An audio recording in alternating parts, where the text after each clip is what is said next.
Everybody for coming out and spending your Wednesdays here with us. We've got 42 bowlers competing this week for the title. Wanted to go over a couple series reminders before I get into all the events that are going on this week.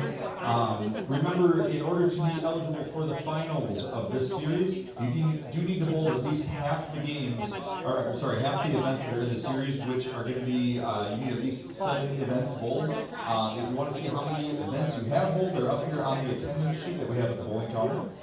Don't forget, if you have your double points selection available yet, you need to let us know if you want to use your double points on any night prior to scoring bowling live. So anytime between now and the first scoring ball that we throw, if you want to double your points tonight in the Sweeper Series, please let myself, Robin, or Eric know, and we'll get that taken care of. All the standings for all of the divisions, the senior, the scratch, and the main event are all up here as well. If you have any questions on those, let me know. And the date for that step ladder finals to be determined. Phil and I are going to work that out, and we'll let you know date on it as soon as we can. For tonight's events, we are celebrating the Wisconsin theme tonight. We've got a couple of specials going on. Just posted on our Facebook page, we've got the bacon curd ranch burger tonight with a side for $15. Cheese curds are $2 off tonight as well. All of our Drink Wisconsin Day products tonight are just $5. That includes all of the ready-to-drink vodka cocktail cans, the old fashions in can, and any double talls with the vodka or brandy from Drink Wisconsin Day. So be sure to check those out if you haven't tried. They are a fantastic brand. They have some great flavors. We are very proud to have representatives from Drink Wisconsin Day with us here tonight. Kim is here. We're also giving away samples of those products here tonight. Kim is going to be in the booth with Phil a bit later on tonight to discuss all things Drink Wisconsin Day, all the fun things going on. Drink Wisconsin Day is probably one of the most fun liquor brands around, and we are very lucky to have them here in our state and have them be such a present brand for us. So, Kim, thanks for coming out and hanging out with us tonight. We will for sure have some fun. Kim also brought us a really awesome prize for the top 4 tonight. Kim is giving us 8 Brewers tickets to give away to the top 4 as well. 2 tickets to each of the finalists tonight. So thank you, Kim, for bringing those along. It's a really awesome prize. Don't forget, in the finals, you also are going for the championship bucket from Holtz Motors, the weekly belt, the cash. You got your shot at the American Place Casino free play, and you'll be on that finals recap with Mr. Phil Brylow, who's in the booth. We are going to be also giving away in the finals tonight your choice of a hoodie or jersey for Packer stuff that I have in stock. So as we get closer to the finals, I'll pull all these out, and if you're a finalist, you can choose your size of anything that's in there. So tonight's finals is absolutely loaded with prizes, so good luck to everybody here to try to make that top 4 tonight. We're going to be competing on the 2025 WYBT doubles pattern. Again, keeping with the Wisconsin theme, I chose the pattern that was from a Wisconsin youth tournament. So if you have any questions on that pattern, again, up here at the bowling counter, you can check that out. We are going to get the lanes going here for your 10 minutes of practice. Once again, don't forget you were skipping lanes to the right to the qualifying, so if you're starting on 1 and 2, there will be 2 on 5 and 6, and then on 9 and 10. Once again, as with anything, if you have any questions, please let us know. We'll help you through all that sort of stuff. And please observe 1 lane courtesy as we go through the event tonight. Lanes are going to come on here for your 10 minutes of practice. Go ahead and push those blue check marks, and then next, and then play. And that's going to get those lanes going for you guys. Good luck once again. Have fun with the Wisconsin theme, and great ball.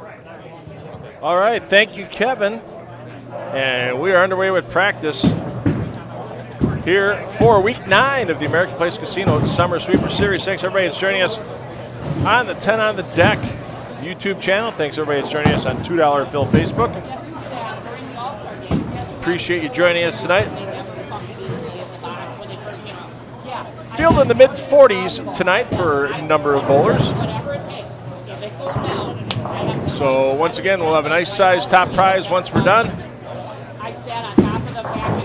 We'll have Kim from Drink Wisconsin play in the booth in game 1 and in the game 2. And once again, not only will our champion tonight win cash, they will also have the chance to win American Place Casino free play. Our top 4 finalists will all have that chance. And thanks again to Holtz Motors once again for our championship bucket. Over $200 in car care products for the interior and exterior of a vehicle in that bucket. give you a rundown of players and such momentarily once practice is completed.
Season-long points list got a little closer last week after Carson Kenny took down the title.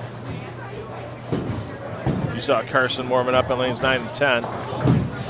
D'Artagnan Sellers still our leader. D'Artagnan was on the roster for tonight. Haven't seen him yet. So hopefully D'Artagnan, all is well. If you're not here tonight, you're just taking the night off.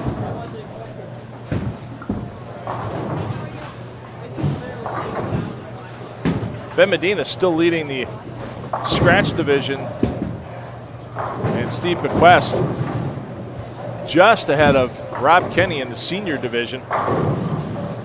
Bonus prize money for the seniors and the scratch division, and of course our top 5 in the overall season-long points list will be invited back for a special taping of the Brew City Bowling Show in September. Date of that finals airing on My 24 Milwaukee at 9:30 a.m. on a Saturday. Date TBD. Should be sometime in mid-October. Just putting the last details on with My 24, setting us up for our 3rd year / 4th season. Actually, technically, if we say we have 13-week seasons, technically it'll be our 5th season. I, being the smart as I am, named one of our shorter seasons season 2.5 instead of season 3.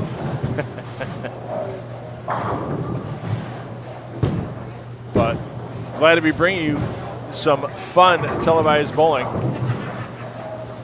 again in the fall. We've got a lot of support from our host bowling centers such as Country Lanes, River Lanes, South Shore Bowl, Country Lanes, Castle Lanes, Bobby Lanes, Classic Lanes, Greenfield. If you're interested in being a host bowling center for an episode of the Brew City Bowling Show, or if you're a bowler and wants to come to your center, we can talk to the owners of that center and work on maybe having a taping or 2 by them. Get yourself and your friends on one of the episodes of the Brew City Bowling Show. You can just contact us on Facebook. Be more than happy to give you all the information on what it takes to get the Brew City Bowling Show in your neck of the woods.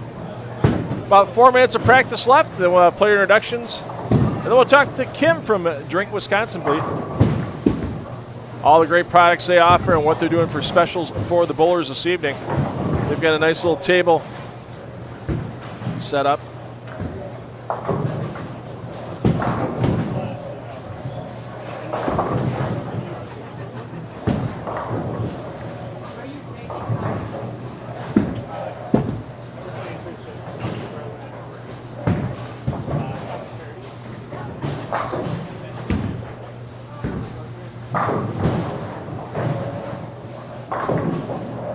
There's everybody from Drink, Wisconsin. Wave to the camera. Just got it all surprised over there. We'll have Kim coming in shortly. You can see all the specials they have. Samples for everybody tonight. They've got their great old-fashioned mix on the table. Some brandy, some vodka, some good stuff out there. We'll talk a little bit about that. Plus, all the great gear that you have. I've seen a couple of our bowlers here tonight with Drink Wisconsin or Bowl Wisconsin wear on as well. So a great theme that they have. We'll talk a little bit about how even if you can't make it down here tonight, you can take advantage of some specials they have on the Drink Wisconsin website while we talk to Kim a little later in Game 1.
Hey everybody, look, it's Dan Malicki sampling. Dan, what's the sample? What are you sampling? What's the sample? What are you having? All right. There you see. What do you think? Good stuff? Yeah, there we go. Hey, if it's good for Dan, it's good for everybody.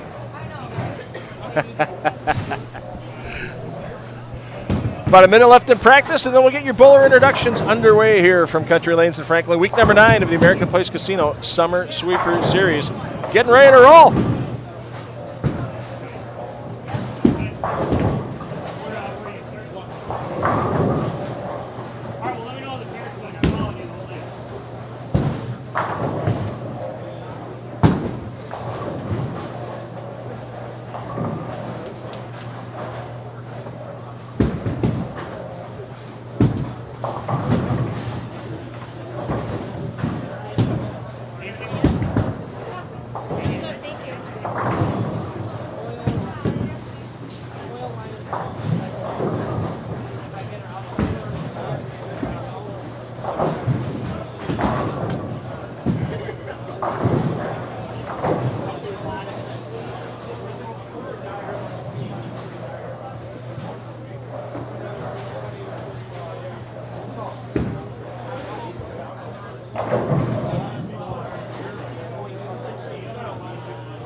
All right, practice is done. Let's get these bowlers marking score. Here we go from Country Lanes, week number 9.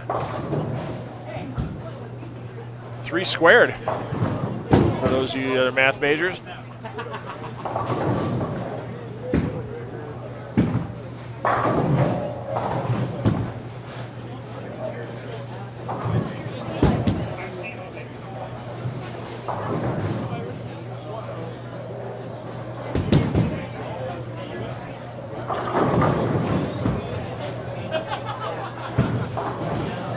Waiting for the finalized rosters here, and we'll get you introduced to all the players in the field.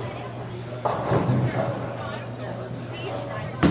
think we're at 42 tonight for our final count.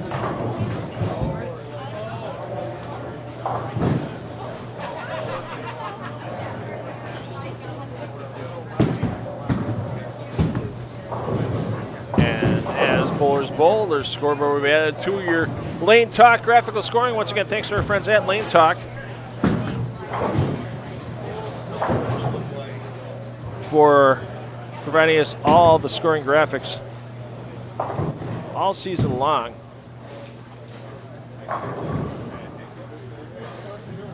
If you have any questions about the American Place Casino Summer Sweeper Series, feel free to throw it on the comments on the $2 Phil and 10 of the Deck Productions Facebook page or on the YouTube channel.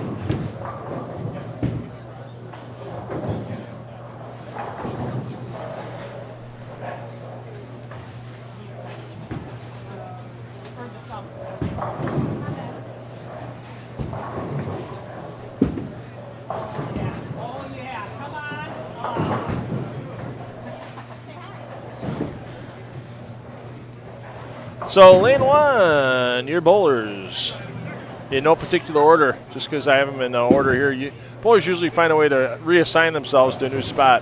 But I know number 1, your bowler A, Scorton Croman. I know Stud, Alaska, is your bowler B. It looks like looks like Arkerschweiler is your bowler C. Chris Hafes, manager of Village Bowl and Social in Menominee Falls, coming down. Thanks for coming down, Chris. If you're looking for something to bowl too on Tuesday nights, they have one more summer sweeper to go 2 weeks from last night.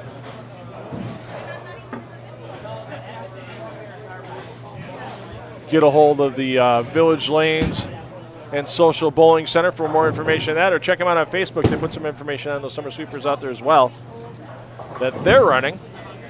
Also Tuesday nights, River Center and Franklin has a sweeper series every week that runs through mid-August, I believe. You can check their Facebook page as well. But yeah, there's a lot of bowlers. Glad to have all these summer sweepers around this time of year, just because you can kind of bowl when and where you want. See some new centers, bowl a couple of weeks here and there. Maybe make a few bucks if you bowl well enough. All the sweepers I know of, they do have handicap basis, so no matter what your ability, you walk in the building with the same chance to win as everybody else. Kellen Balowitz is your bowler F, your bowler G, Leo Voss, your bowler H, Sean Connolly, lane 2. Getting over to 3 and 4, your senior points leader, and he's up in the standings from the scratch as well. Steve Bequest, David Stevenson, Sam Arizari, Leighton Barlow, your A through D in one way or another.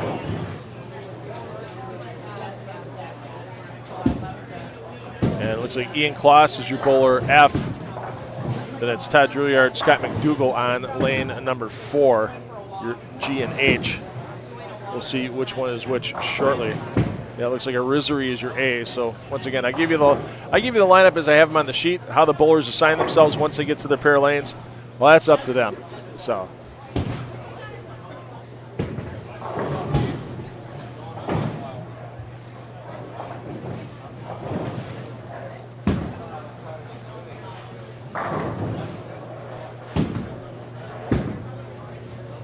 McDougall, another player in the senior division, in the top 5 in points. Looking to get past his lane mate Bequest for the number 1 spot in the senior side of things.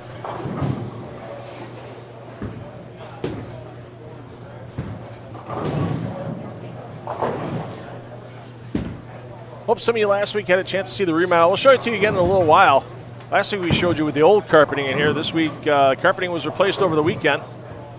For those of you who have been to Country Lanes before, the old 90s looking cosmic carpet no longer in the building, been replaced by a very nice light gray, slate blue, slate gray patterned carpet.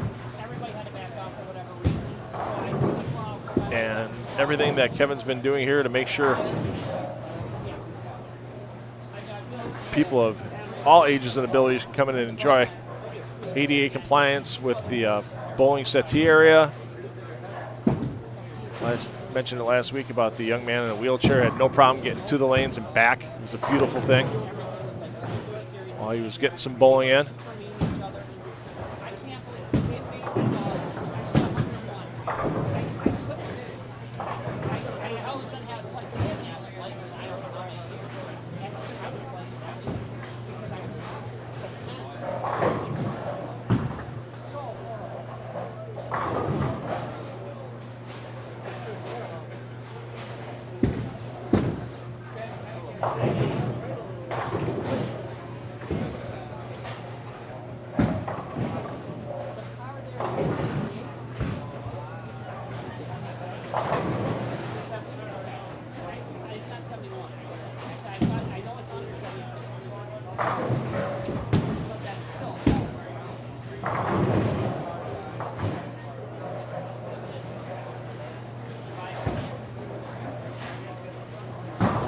Let's get you over to lanes 5 through 8. Bowlers tonight bowling on a pattern from the Wisconsin Youth Bowlers Tour. We're having a very nice Wisconsin-themed evening. It's a 42-foot pattern, so medium length, medium volume. Medium toughness, I guess, for the higher average players. Lower average players, somebody that might not be as accurate, they might have some struggles with it, but I think if they play this one a little more direct.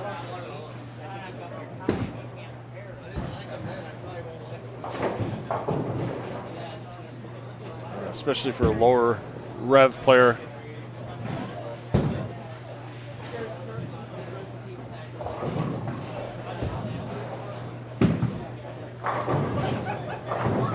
But with 8 more feet of back end than we had last week.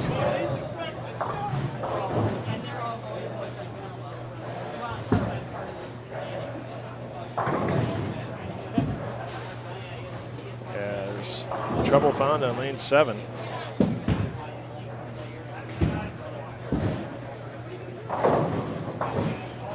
Riley Champion in the 6-7. Your bowlers in 5 and 6, Brian Bremer, Edward Johnson, John Zancanaro, David Brandt, and one form or another A through D on lane 5. Lane 6, Tim Lambert, Scott Wilterdink, Peyton Nabeck.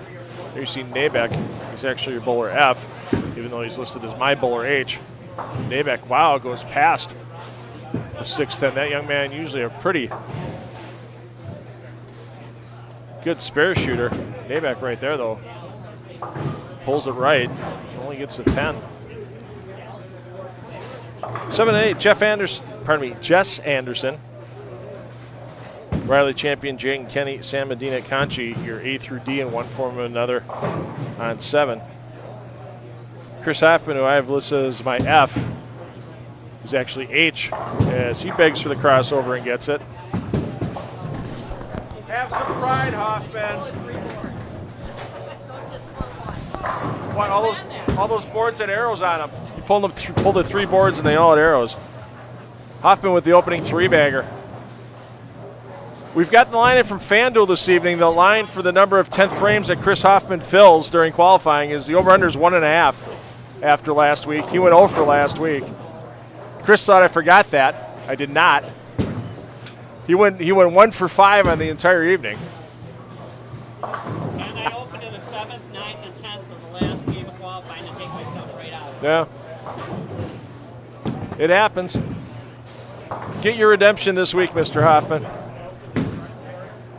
So Hoffman with Jeff Anderson, Adam Tates, rounding out that F, G, and H lineup on lane 8.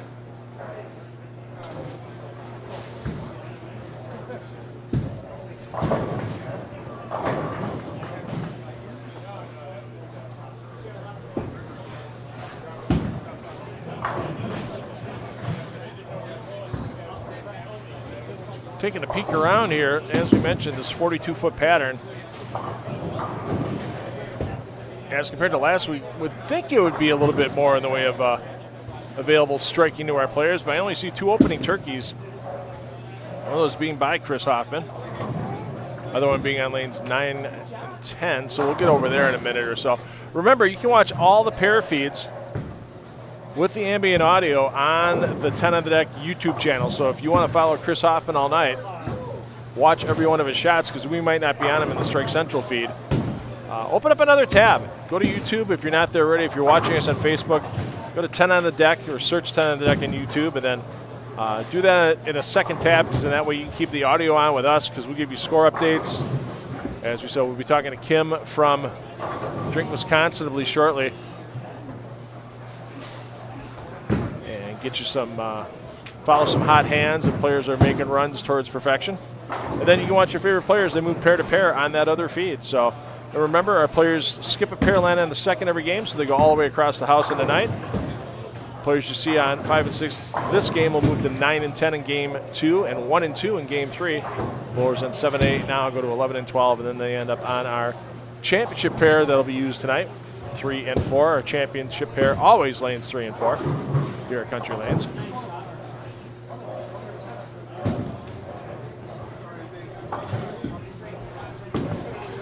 Let's get you over to lanes 9 through 12 here. Rounding out the field this evening. In no particular order, on 9 and 10, Scott Pergandy, Dan Malicki, John Seamanson, and Ben Minnerly. Your A through D. Your F through H. Nick Minderman, Carson Kenny, last week's champion, and Lori Exner. Exner, the other player on the front 3. Couple of top 4s already this season for Exner. And she can be one of those players tonight where if she gets another top 4 or gets the win actually on top of it too, she could find her way into the top 5. She doesn't get the break on the high hit.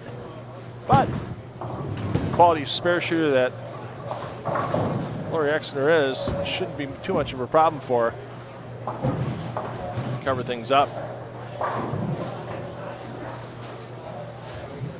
Next door in 11 and 12, Alejandro Gallegos, who made our finals last week. Ben Medina, Jack Deisland, Mike Kingstad, your A through D in some way, shape, or form.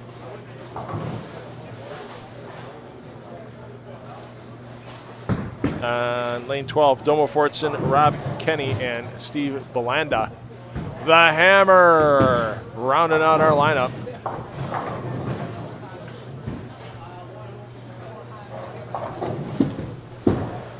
Domo Fortson is your bowler H. You'll have to figure out who your F and G are between Rob Kenny and Steve Belanda shortly.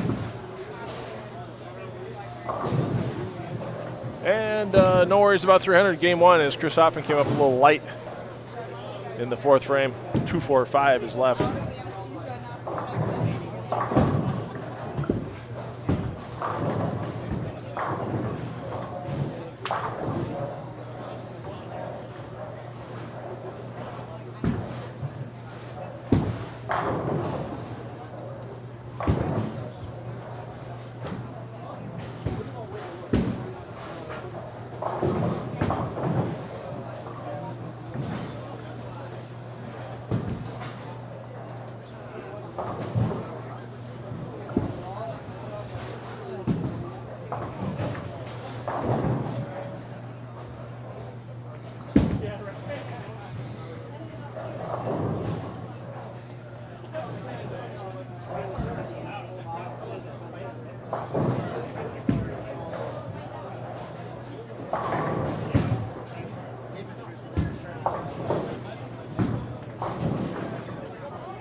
And now joining me from Drink Wisconsinably, we have Kim Everett taking care of business here tonight. You've got some of your coworkers back there. You can see doing the samples, that type of thing. What are some of the nice products they have on the table right now? I see a brandy and a vodka, all kinds of good stuff.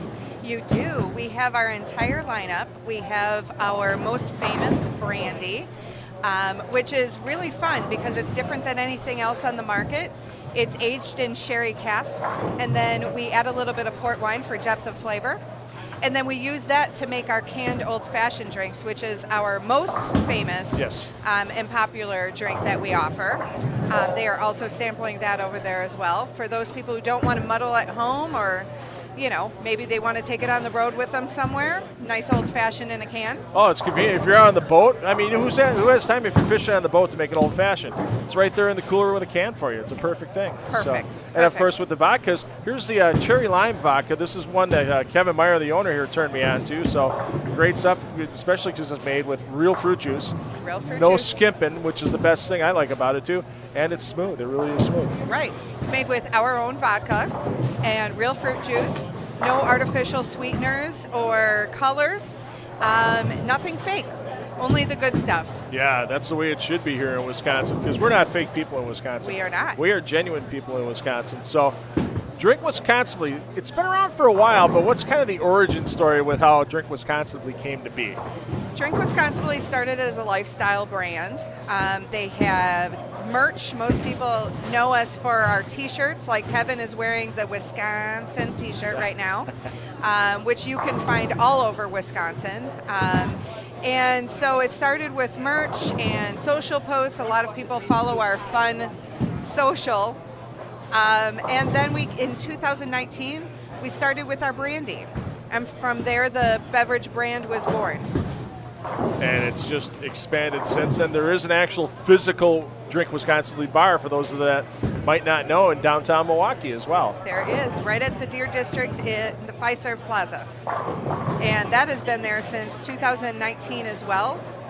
And Andy, our general manager, runs a smooth operation there with all of our products and features a lot of Wisconsin products, absolutely. I've heard it's some of the best cheese curds you can get in Wisconsin. Oh, we don't offer that anymore no, at this pub. But okay. award-winning popcorn. Oh, they really? They make it Hold fresh. on. I am a popcorn fan. What do they flavor it with different things No. or just the popcorn? No, it's just special popcorn. I've been turned on to the Trader Joe's hot honey popcorn. Oh. So good. But now I don't get downtown very often, but now when I do get down there, I'm going to have to try the popcorn. Yeah, try No a doubt about DW beverage with some popcorn made by the fine bartenders, and you have a night. Yeah. And now, obviously, when we saw you with your Drink Wisconsin shirt on, we mentioned a couple other shirts that we've seen on there as well. People don't have to go downtown to buy the Drink Wisconsin stuff, do they? No, they don't. They can go right to our website, drinkwisconsinly.com. They can find out more about our how to follow us on social, where to find our merch. Even if they're traveling through the airports in the area like Milwaukee or Madison, they can find all sorts of fun merch for DW.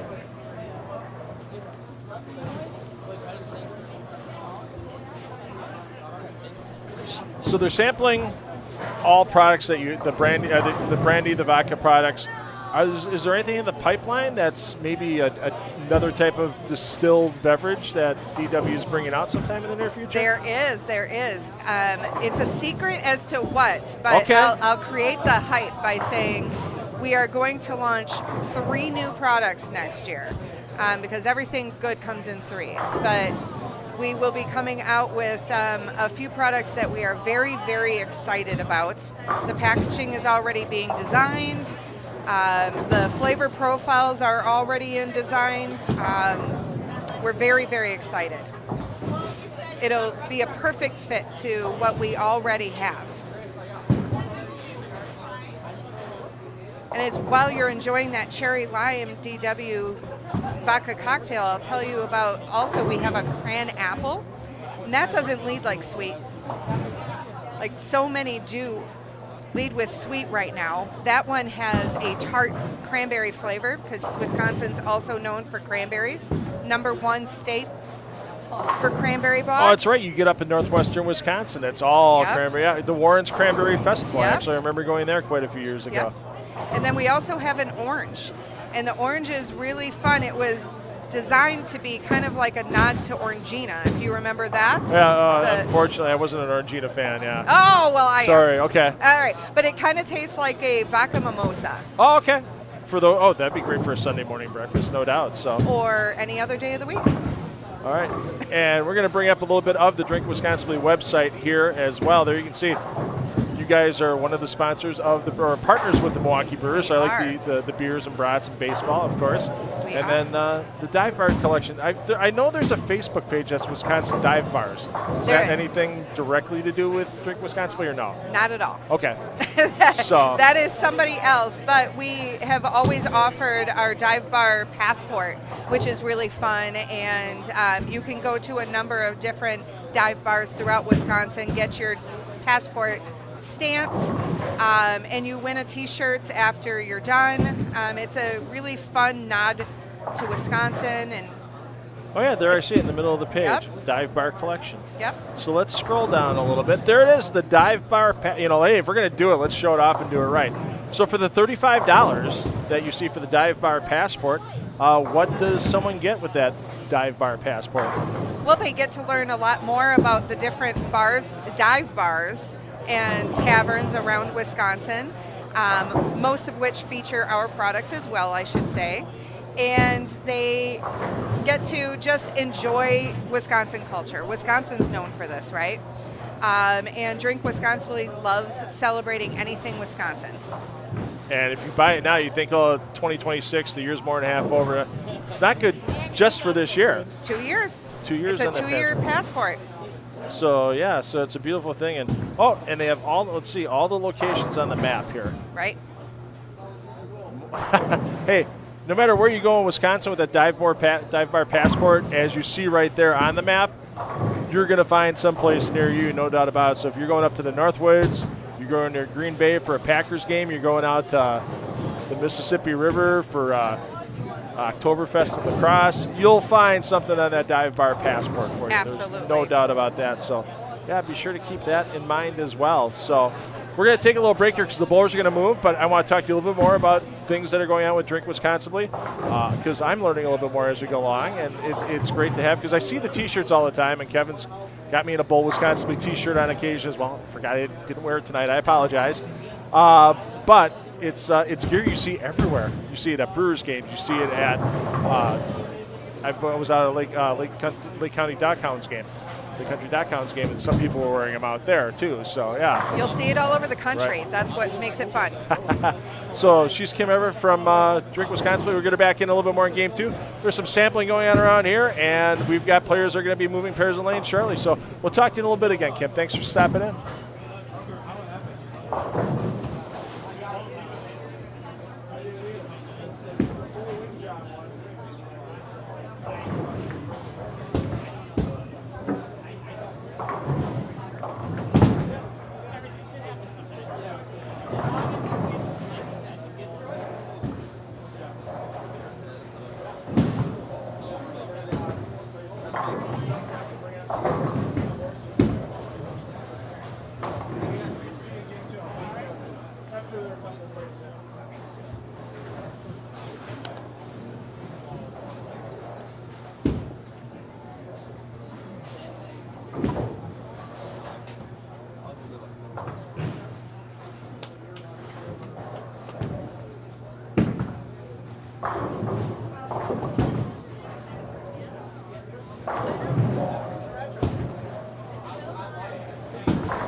Thanks, Kim, for stopping in. Yeah, they've got the samples flying out of that Drink Wisconsin booth tonight with our bowlers here. So always good to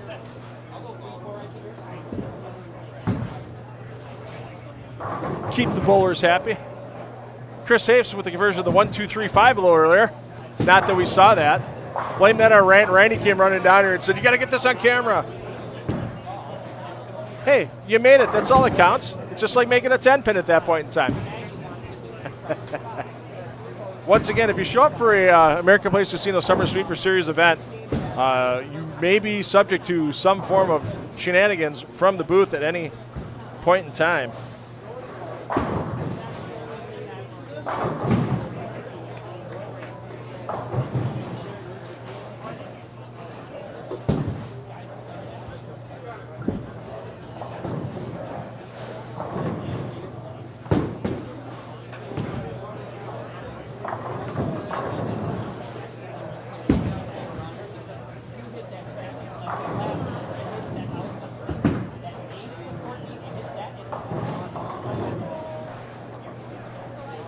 So our usual guest on scoring here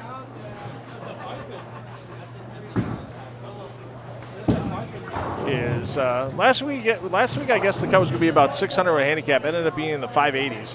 I think tonight's going to be around 630 to 640. A little smaller field. We're at 42, and some of the higher caliber bowlers going to be able to. Make sure they convert a bit. Let's get you over to Adam Tate's. Tate's working on a 4-bagger. Going into the foundation frame. And gets it done.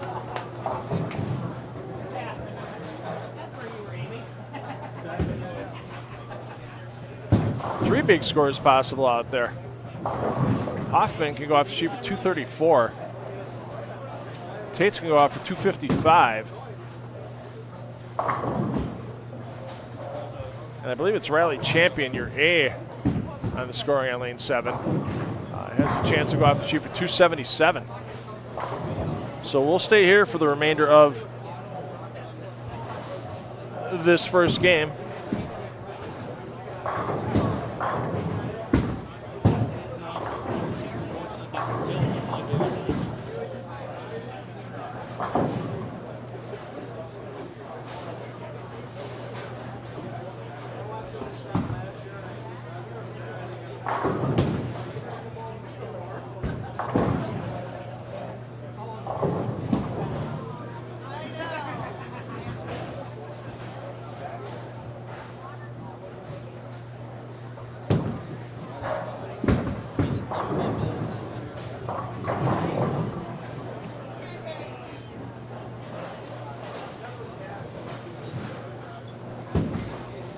So the vodka cocktails made with real fruit juice, only 130 calories in a 12-ounce can, which is not bad for a beverage with fruit juice and vodka for calorie-wise. If you're watching your calories, not too shabby. And it's clean, it's crisp. I have the cherry lime. I'm a happy camper at this moment.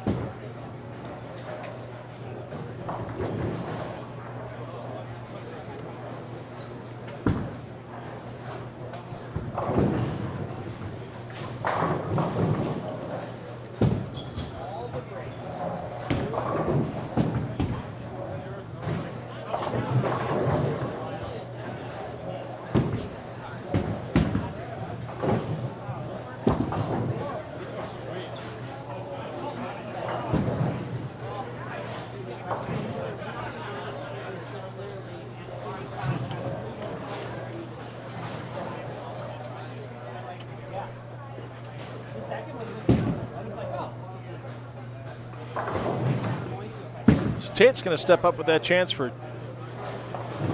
255. And actually, it's Jaden Kenny with the chance for 277. Tate's off the port side, gets them all to go. Kenny will be coming off the right side.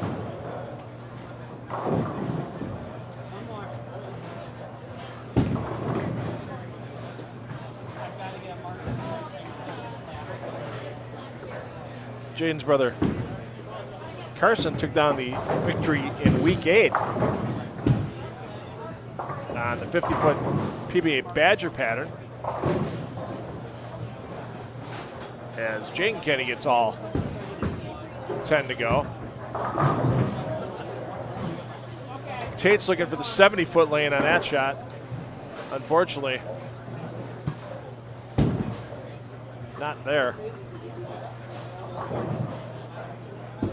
Ran into Gina Hurst from Rich Miller's River Pro Shop a little earlier today, and I want to let everybody know that on August 10th, 11th, and 12th, 3 days getting into the new bowling season, if you want to try some new equipment, they're having a Storm Rotogrip 900 Global test drive for those 3 days in the afternoon. Check out the River Facebook page or the Rich Miller's River Pro Shop Facebook page for all the details on the time and cost of that Storm Rotogrip and 900 Global test drive. So once again, your bowlers are moving. Skipping a pair, landing on the second. Your bowlers in 5 and 6 will go down to 9 and 10. Your bowlers in 7 and 8 go down to 11 and 12 as with our 3-game qualifiers for these American Place Casino Summer Sweeper Series events. First game down, 2 more to go.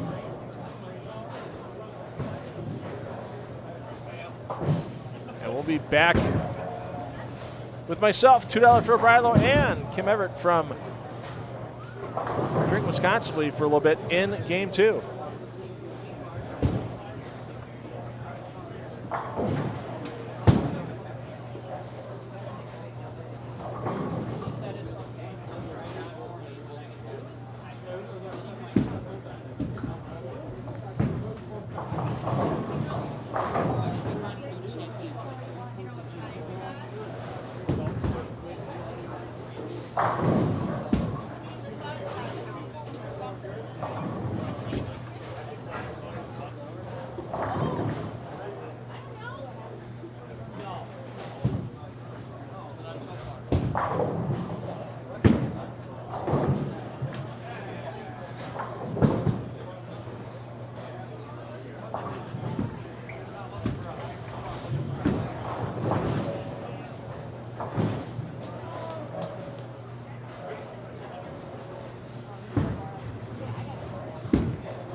All right, underway on 1 and 2. These are the bowlers we had last game.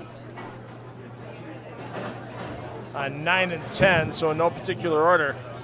Scott Bergandy, Dan Malicki, John Siemens, Ben Minnerly, your A through D. F through H, Nick Mitterman, Carson Kenny, Laurie Exner. Coming in on 3 and 4 momentarily are the bowlers that you would have had on lanes 11 and 12. Alejandro Gallegos, Ben Medina, Jack Dyson, Mike Kingstad, your A through D. F through H, Fortson, Kenny Belanda in no particular order once again.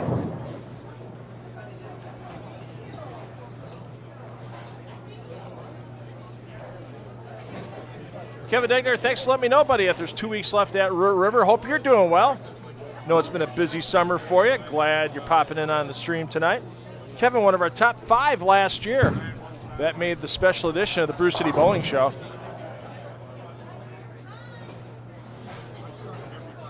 Kevin made a little bonus money last year out of the series. And once again, there'll be a $1,000 first place prize on that special edition of the Brew City Bowling Show, thanks to Kevin and Leanne Meyer and the owners here at Country Lanes. And don't forget, still a few more Friday nights left for the Baker's Dozen 3-player Baker bowling tournament. Bowl 12 games of trio Bakers. You'll rotate your lineup every game. And you also have the opportunity to make your Baker's Dozen game.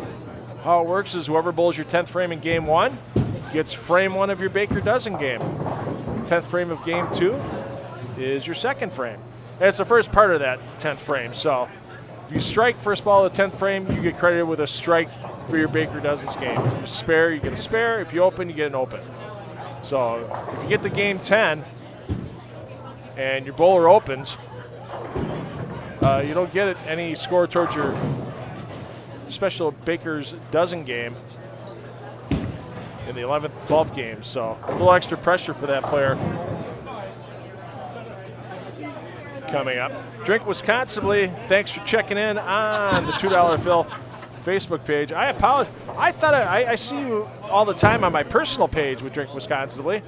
I never liked it with the $2 Phil page, so I apologize for that. I took care of that after I first got done talking with Kim. We'll talk to her again. Kim Everett from Drink Wisconsin. She's going to talk a little bit more about some of the great Brewers-themed Drink Wisconsin gear, and also talk about some of the stuff that Drink Wisconsin does in the community as well. They give back to the community. Kevin Meyer walking his mop down the runway on lane 1.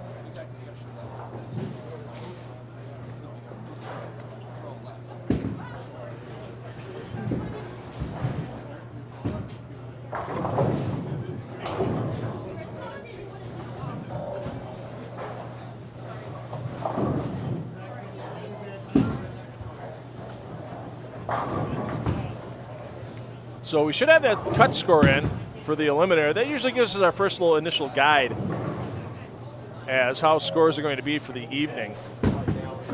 So,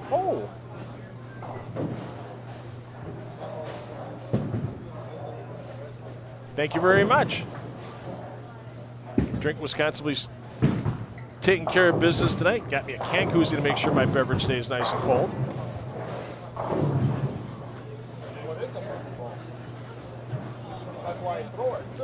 Here we go. A little Drink Wisconsin can koozie, keeping my cherry lime nice and chilly. Well, I enjoy that as the evening rolls on. And there you see them from Drink Wisconsin right behind us doing some sampling as well.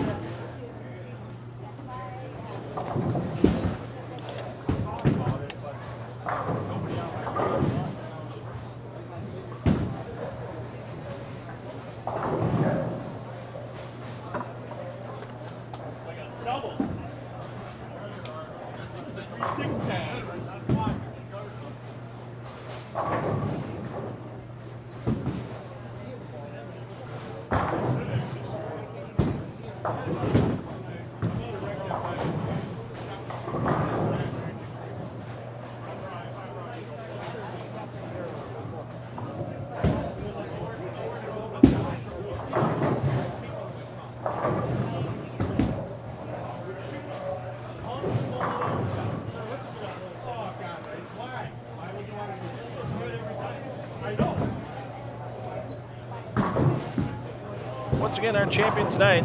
I always have to thank them.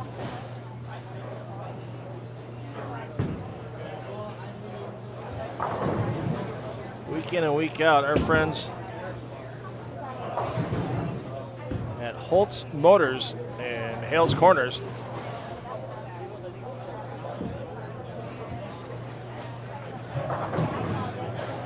We've never opened a bucket on air before, and I feel bad for not doing that. So let's show you a little bit, since we're early in game one here, what's in the Holtz Motors championship bucket, okay?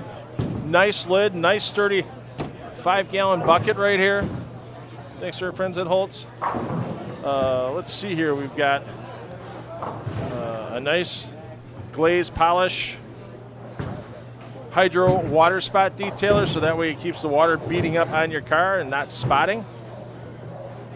Carpet and upholstery cleaner. Everybody needs to keep that carpet clean in their cars. Little nice plush towel. Microfiber wash mitt, so you make sure you take it easy on the finish. And that's just a few things they have in that Champions bucket from Holtz. Once again, thanks to our friends at Holtz Motors for providing all those fine car care products, thanks to Adams Polishes as well.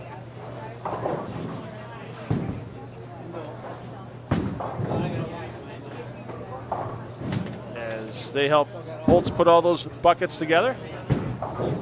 And we're glad to be able to award those to our winning bowler each week during the American Place Casino Sweeper Series. And don't forget, at American Place, if you've yet to go there, what are you waiting for? Because you can gamble $500 on them when you first sign up for the APC Rewards Club. If you win the first day, you have your APC Rewards card, well, hey, congratulations, you're a winner. If not, you can lose up to $500 your first day on that rewards card, and they will send you by email rebates equal to what you lost.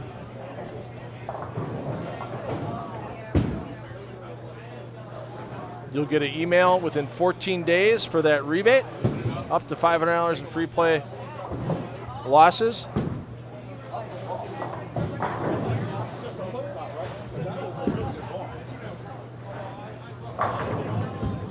You get one good for half in 14 days, and shortly after you'll get the other one good for the other half of your losses. So let's say you go down there, you lose $200. Within 14 days, you'll get an email offer for $100 that you'll have a couple of weeks to use, and then you'll get a second offer for the remaining $100 that you use within the month of your initial trip, I guess you could say, because it's 2 weeks and 2 weeks. So all kinds of promotions going on at American Place Casino, whether you play slot machines, whether you play video poker, whether you're a craps player, blackjack player, poker player. They have the Thursday night Hold'em poker tournaments.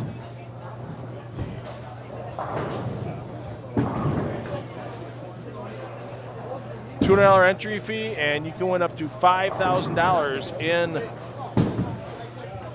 live casino chips, depending on the number of entries in the tournament. Check out all the promotions, AmericanPlace.com/promos. We'll get you all those details.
All right, joining me back in the booth, Kim Everett from our friends at Drink Wisconsin. And Kim, this is cool because you are a proud partner of the Brewers. I'm going to bring this up here because you talk about anything you need for your tailgate, for wearing at the tailgate, for wearing inside of American Family Field.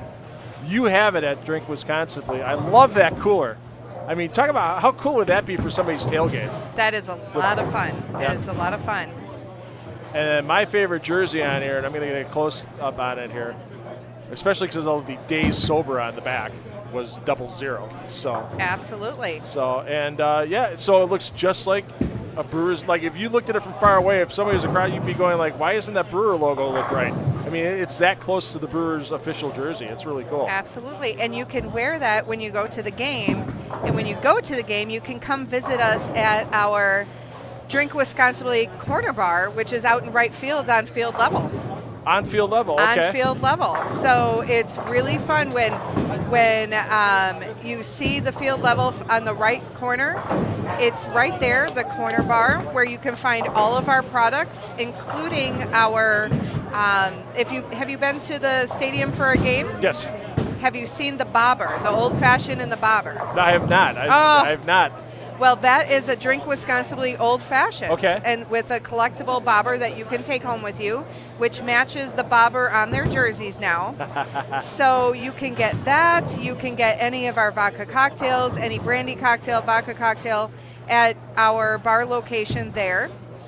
And we've really leaned into our partnership with the Brewers. It's really been a fun partnership. You are the survivor side contact, game number 1, the cut number with handicap, making it through 188. All right. So the score's a little lower than what I thought they'd be tonight. And along the lines of the old-fashioned and baseball, you see here in the upper right part of the page, the cocktail muddler. It's shaped like a baseball bat. Yes. That's an incredible muddler. That's what I know. I have a buddy of mine who's a bartender at an establishment in Las Vegas. I will be picking that up for him because he has to muddle the heck out of everything because he does make a lot of old fashions. They don't sweet or sour them. That's because that's a Wisconsin thing. It really. is. They probably use bourbon or whiskey out there too. I asked for a brandy old fashioned once, and he looked at me like I had a third eye. Absolutely. So yeah, the first time I was out there. So Wisconsin's the #1 consumption state for brandy. That's for sure. So all kinds of stuff. DrinkWisconsin.com. Real easy website to remember. Drink. Everybody does it. Wisconsin. Everybody does it. BLY at the end. Not Ubly. Wisconsin.com. Yep. Leave the A out, please. Otherwise, I don't know what kind of website you might get with that. So, but yeah, all kinds of stuff. And it's not just the jerseys, the shirts. There's all kinds of bar gear. If you got your basement bar, you've got all kinds of drinkware you can get down there. Coasters, bottle openers, even a little flask if you want to sneak something into your local golf course. Not that we say that or anything like that, but people do it. Let's be honest. And Drink Wisconsin they're such a part of the community. They do more than just promote locally. They give back locally as well, don't they? Absolutely. Part of our DNA is Wisconsin Cares. So that's where we give back to the community, give back to charities around Wisconsin. We genuinely care about the state and our community, and we want to work with people to make Wisconsin a better place. So, what are some of the organizations that Drink Wisconsin has worked with? Do you know some of them off the top of your head, or? Well, I mean, we've worked with all sorts, all across the state, from fishing to community cleanup. We are doing more charity, giving back to with our time, doing charity work as well. We're just trying to get back to the roots of the company, so we're leaning more into that. Nice. And of course, the presence that Drink Wisconsin has on social media with Instagram and Facebook and that type of thing. And you let Joe and Jane Drinker, I guess that's the best way to put it, Joe and Jane Public, but they can be the DWer of the day just by using the correct hashtag on any social media post that they might be drinking a DW Old Fashioned or might be wearing their DW gear. Absolutely. So, or they can be at our bar at the Brewers Stadium, take a picture in front of our mural. That's always a fun thing. That mural celebrates everything Wisconsin and Brewers as well. So there you see the information. There's the little tour on the Drink Wisconsin pub that people can take if they go to the DW website. And it's amazing to see all the different stuff that you do that people can enjoy the Drink Wisconsin brand, whether it's on them, they're drinking it, they're using it to make a beverage. It's really, really awesome to do. And Richard, our founder, who came up with Drink Wisconsin back in the day, does a great job of all of the creative, comes up with a lot of really, really fun ideas. And so, of course, to keep up with Drink Wisconsin, if you just want to give me your email address on the drinkwisconsin.com website, you'll get your occasional newsletters or anything that they do other than you'll get the latest information on DW products and that, of course. So correct. the three new distilled products coming out later on in the near future, they'll get the first information on that, I would assume, in that newsletter. Yep. So don't wait to sign up for the DW newsletter either. Go to drinkwisconsin.com, go down to the lower part of the page. You can see it right here on the lower right. Mm-hmm. Just type in DW newsletter, just type in your email address there, and there you go. And follow us on social. There we go. I'm signing up. I'm in. Yep. If you follow us on social, Instagram and Twitter and Facebook, just follow us on all of those. You can get a lot of really fun posts, get updates, see where we're at, see where we're sampling, a lot of fun things. Yeah. I appreciate you stopping on tonight. I know the bowlers are really appreciating it. I've seen quite a few samples going on. I see a few DW koozies out there, too, for the cans of drinks that are going out there as well. And your staff has had smiles on them all night long. Yeah. As long as we appreciate that. Yeah, so, absolutely. Because it's about having fun. Yeah, anytime people want to come out to Country Lanes on a Wednesday night, we celebrate Wisconsin-Billy Wednesdays every week. $5 for anything DW has on the drink menu here. Absolutely. And I can't wait to see the new ones that are going to be added in the near future with the Fall Bowling League coming across. It'll Absolutely. be fun. Kim, thanks for your time tonight. Appreciate it. Thank you. So we will get back with some more bowling momentarily.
All right, thanks again, Kim Everett from Drink, Wisconsin, I believe. And our bowlers are doing that tonight. We've got a few out here. Samples keep getting poured, and the samples turn into cans, and it's a good time. And, yep, always remember here at Country Lanes on Wednesday nights, even after we're done this summer, anytime on a Wednesday, it's $5 Drink Wisconsin night here. Any of their canned beverages or a mixed drink with either the vodka or the brandy, just $5 on Wednesday nights here at Country Lanes. Halfway through game 2, which means we're halfway through our evening tonight. Chris, how many more weeks do you have of the Village Bowl Tuesday night sweeper? One more, 2 weeks from last night. So yeah, so if you're looking for something to bowl, Village Bowl's got one more 2 weeks from last night. Ruhr River's got 2 more the next 2 Tuesday nights. Thanks, Kevin Degger, for letting me know on that. South Shore Bowl Wednesday nights. I know that's the same time that we're here, but they're offering sweepers as well. So yeah, lots of things for bowlers to bowl without a major commitment during the summer here in the greater Milwaukee area on Tuesday, Wednesday nights, and maybe next year somebody will start a Thursday night sweeper. And I had people ask me too, why do you stream the sweepers from Country Lanes? First of all, it's fun. It's good people. I get to talk to fun people like I'm talking to Kim tonight. I get to talk to some pro shop people from Down Syndrome Awareness in Wisconsin. Dawn will be here next week from DSAW. We'll get an update on everything that Country Lanes and others have done to raise funds for DSAW this year. I know the golf outing that Country Lanes hosts to benefit DSAW is this Saturday. The golfing sold out, but once the golfing's done back here about 1 o'clock, you can come down and watch bowlers take on the 21-pin lane outside that can affect their golf scores. And pretty neat to see. And plus, you can take part in some of the silent auctions and raffles they'll have, even if you weren't at the golf outing, if you come down. Starting about 1 o'clock here at Country Lanes on Saturday, August 1st.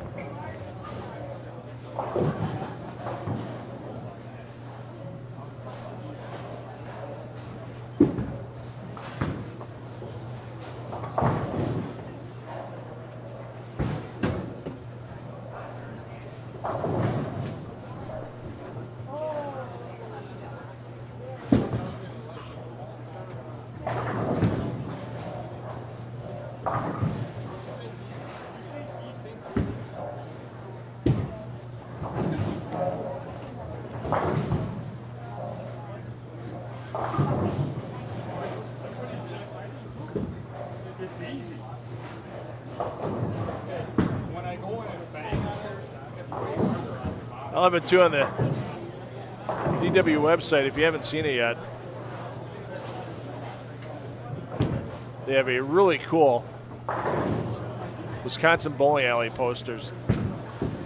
There you see all the bowling alleys around the state of Wisconsin. Scroll around here, lots of them in the Milwaukee, Racine, Kenosha, all of them out west, up north. You're never more than about 20 minutes from a bowling alley anywhere in Wisconsin. Spectators, if you would like to get or sample those delicious Drink Wisconsin Blue products, the samples will be done by 8 o'clock for about 5 minutes. So be sure to stop up with the ladies from Drink Wisconsin Blue if you want to sample those products. Don't forget, we've got all Drink Wisconsin Blue products just $5 today. If you'd like any of those, if you'd like to purchase one, thank you again to Drink Wisconsin Blue for coming and hanging out with us at time tonight. Hi, Leanne Meyer. How are you?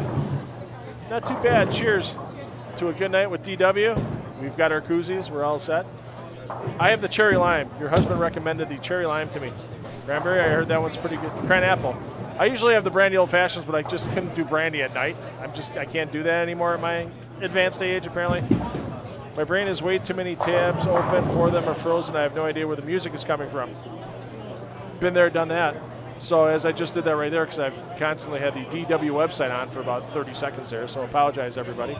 But yeah, thanks to everybody at the Drink Wisconsin for tuning in tonight and being here and sampling and being just general good folk. Yes, indeed. So there you go. How about that? Rob Kenny can strike. And he can do it in multiples. He had a pretty good week last week, even with the, well, it was 50 feet of oil last week. So is that a 5-bag? That might be, is that a mistake? Rob Kenny has a 5. Hold on 1 second. I gotta. Rob, is that a 5-bagger? That's a 5-bagger. That's the longest string of your summer. Okay. Yeah. Okay. Loosen things up first. Okay. Not a bad way to do it. Keep it up. Nice rolling. That one rolled through the pocket real nice. Axe. Hammer axe. Yep. Is that the only ball you? Yeah, it's the only ball you really have right now. Yeah. Hammer axe or a polyester. Yeah. Yeah. Okay. Okay. Well, hey, keep it rolling. Yeah. Somebody else, though, has got one more strike in a row than Rob Kenny does right now. We'll figure out his bowler F up on 7 and 8. I think it's Leighton Barlow. I'm not 100% sure, but we'll find out momentarily. They never match up. I get the list. It says 4 bowlers on a lane. It's supposed to be A through D, and they never take the right letter. So they're all rebels. Everybody's a rebel.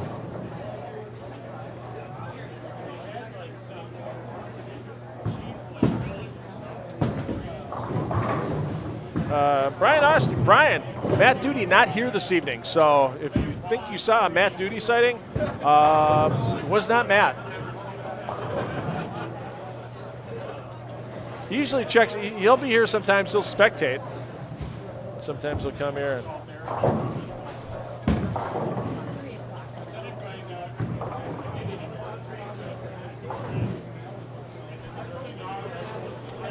Wasting no time.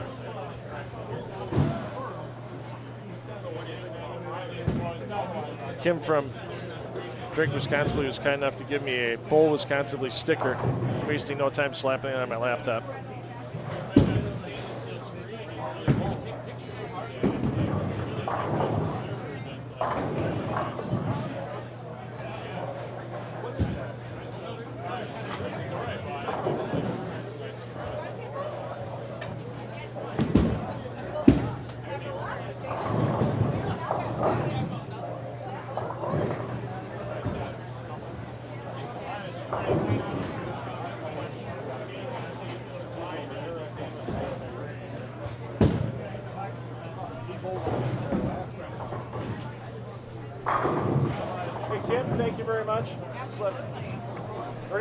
Already slapped it on a laptop. Wasted no time.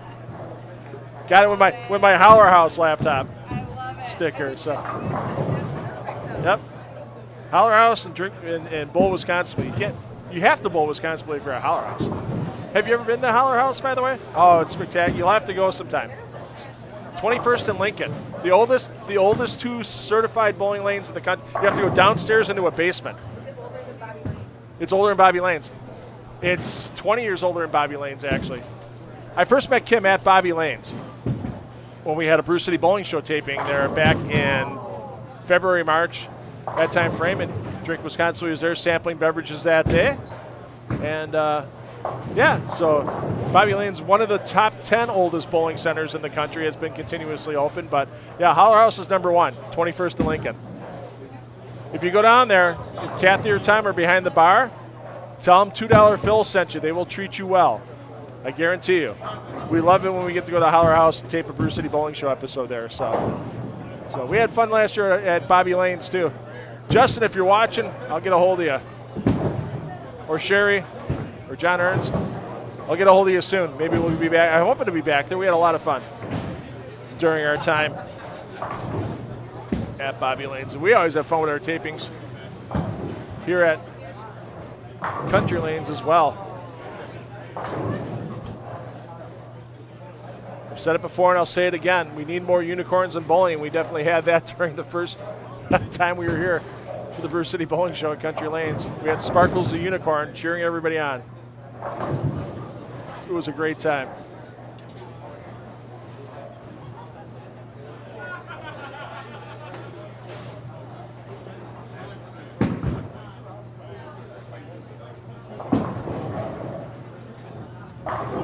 Steve Bequest, how about that?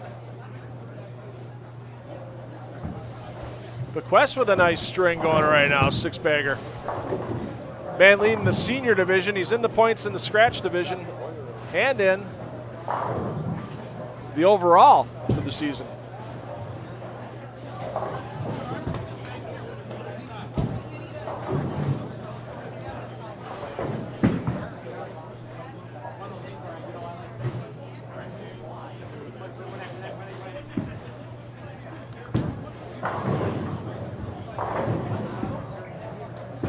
So do us a favor tonight.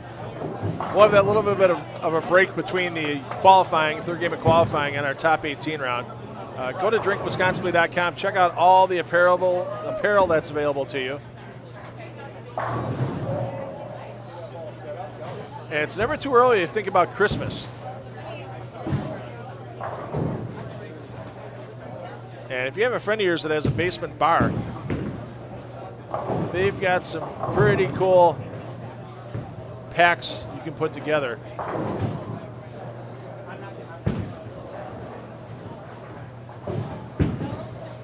And I know out there somewhere, Randy Peterson, PBA Hall of Famer, and former color commentator on ESPN and Fox for the PBA. Randy has his retro ribbon Drink Wisconsinly t-shirt. I got him a couple years back. Good hear Randy on some of the PBA coverage on Bowl TV during the last part of the PBA season this year.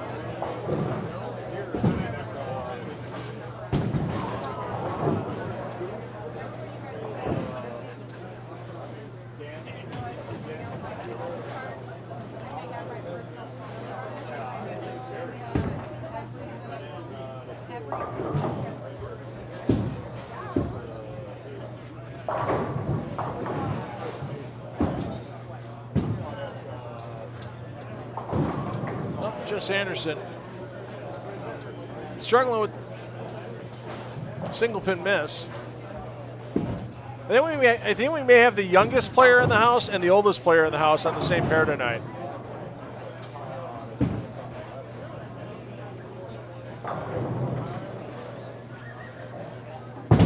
I'm sorry, that's Kellen Baldowitz. I apologize.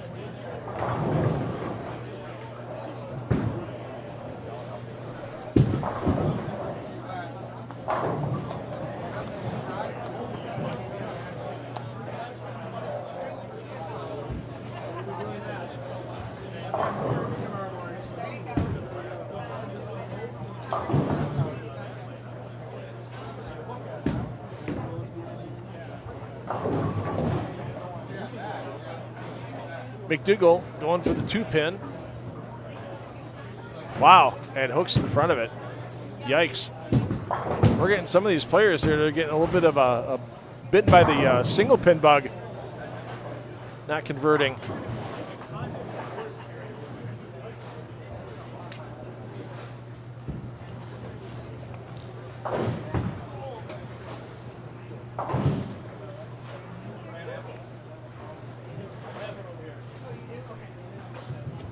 Mentioned the Baker's Dozen 3-player Baker Trios tournament. Squads all Friday nights the rest of the way through September 4th. So Labor Day weekend. Friday before Labor Day would be the last squad. But I think that one's pretty full. I'm going to check in with Kevin, and we'll talk to Kevin during the round of 18 tonight, and we'll see what squads may be full up coming in, because you're not going to want to wait to get in. As we get into August, the remaining 5 squads are going to fill up quite quickly for August and September.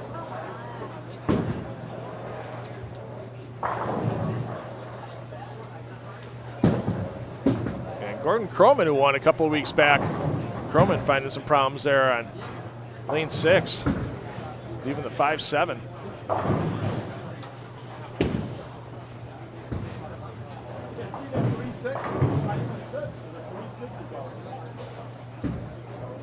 So we'll stay here for the rest of the game too, because Steve Bequest looking to put up 280.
Paul, you having a...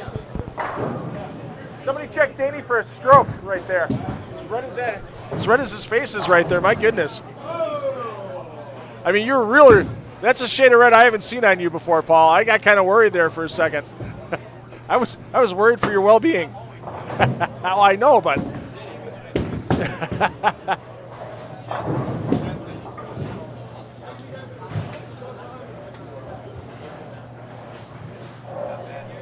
Uh-oh, hold on one second.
So once again, bowlers will be skipping pairs.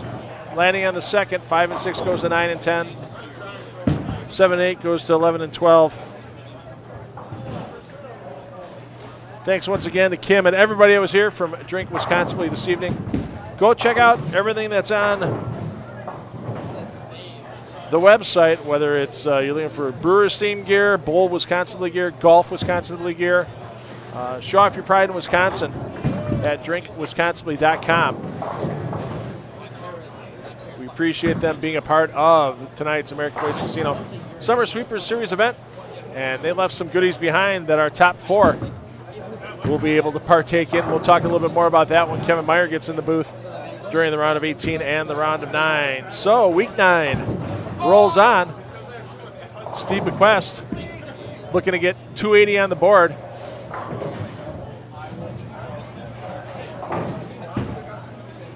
And Ben Medina looking to put up 267. Who's going to fire first? Medina's going to fire first. He's your bowler G on your scoreboard there. And not going to get it done, but still a solid game. Oh, I'm sorry, that was Medina. Medina was B. Is that Dyson? No. No, it can't be Jack Dyson. Up at Quest, 269 with the single pin conversion.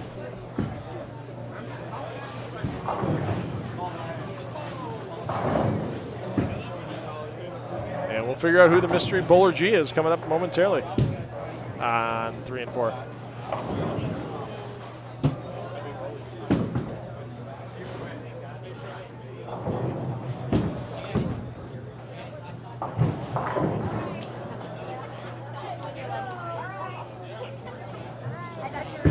It's the Hammer going for 267. Here we go.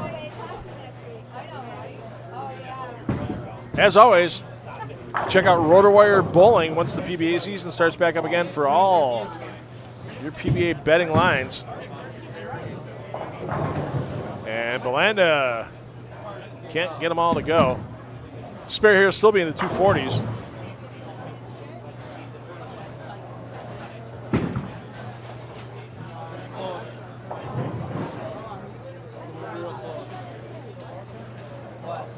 If you look for him on X for anything about, especially fantasy football with that coming up, he can maybe give you some help out there. Steve on Fantasy on Twitx.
We'll have you back to your ear. It'll be the first time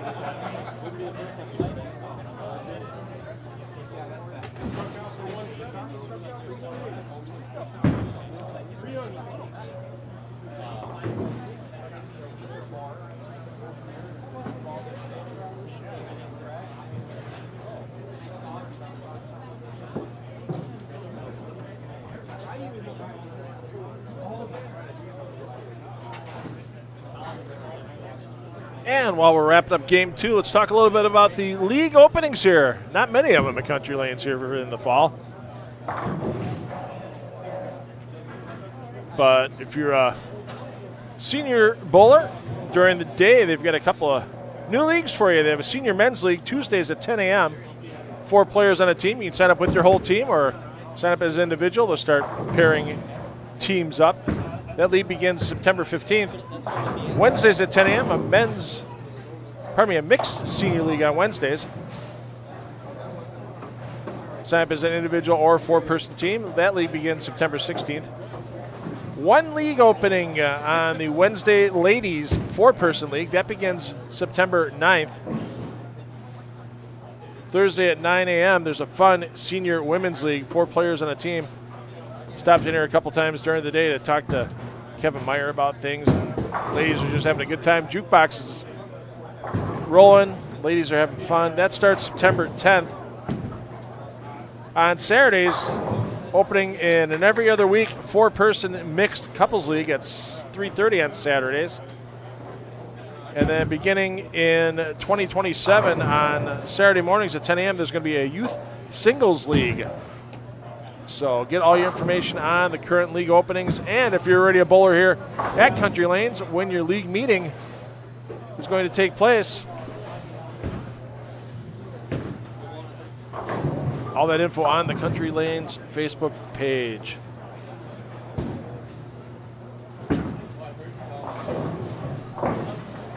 Matt Duty, how you doing, sir? Somebody thought they saw you in the crowd like an hour and a half ago. Well, that wasn't Duty. Now you're here. It's like you appeared. Somebody wished you were here, and now you're here. Too bad they didn't wish for.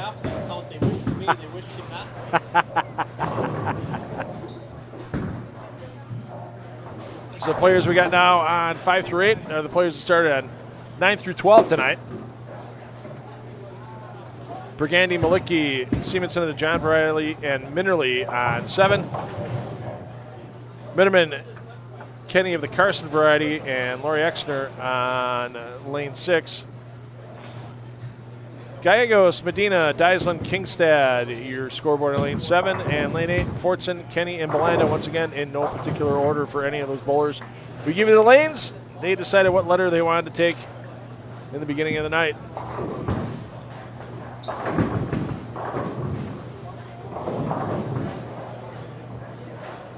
Once again, thanks to our friends at Lane Talk.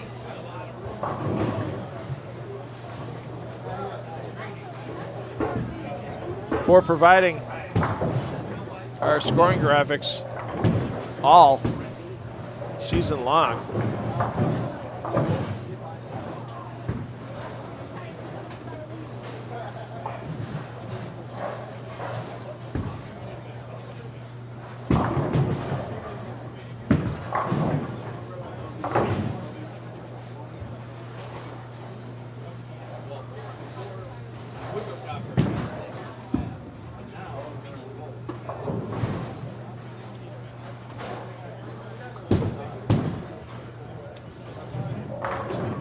More and more centers are being added to the Lane Talk connections around the country. Even if you don't have Lane Talk in the center, you can still use the Lane Talk app, enter your scores manually, and follow your averages, your pinfalls. You can see all kinds of streaks, track your progress. Digital scorecards for all the bowling games you have, whether entered by yourself or entered from the Lane Talk scoring in the center. And don't forget, as Kyle Troop says here,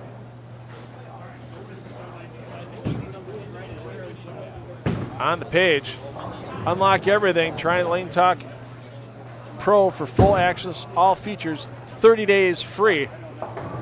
Get that app from the Apple Store or the Google Play Store. Thanks again to all our friends at Lane Talk, not just for what they do for us, but what they do for bowling tournaments and leagues all across the world.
So let's see what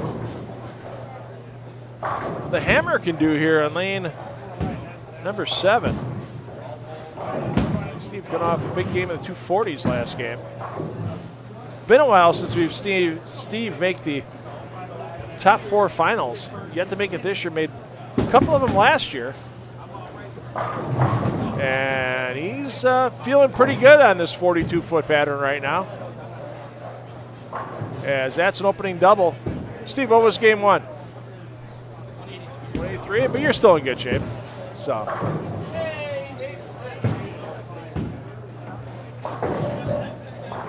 Yeah, it's one of the fun things about the American Place Casino Summer Sweeper Series is that, you know, whether you're first or 18th after qualifying, the only thing that really matters for is whether you get to pick the pair you really want to bowl on or not.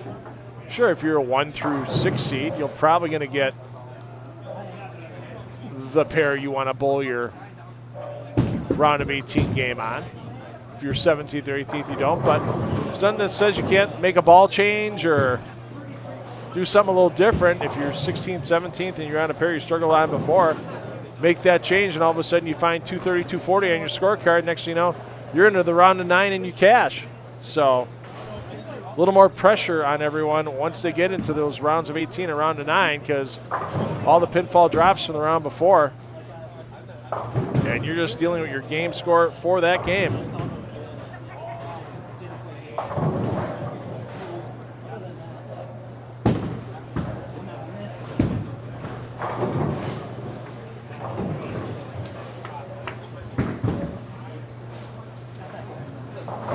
So 5 Wednesdays in August. Are there 5 Wednesdays in August? I gotta double check. I think there's 5 Wednesdays in August.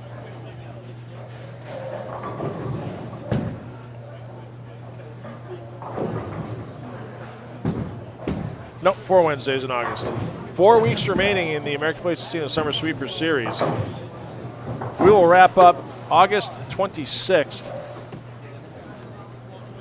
And after that event is done, we will know our top 5 that will advance to the special edition of the Brew City Bowling Show to kick off our 2026-27 season on May 24 Milwaukee.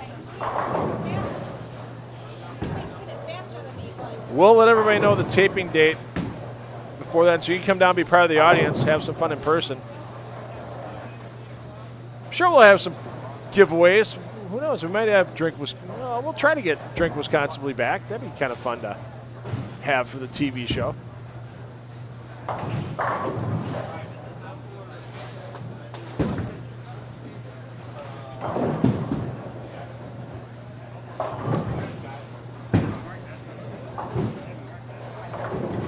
There's Jess Anderson in her Bowl Wisconsin t-shirt. She's wearing it proud tonight.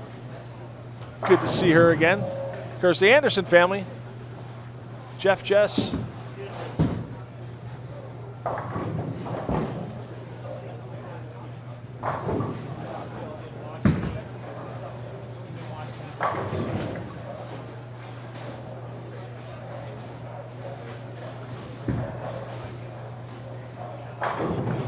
Always good to have families bowling together.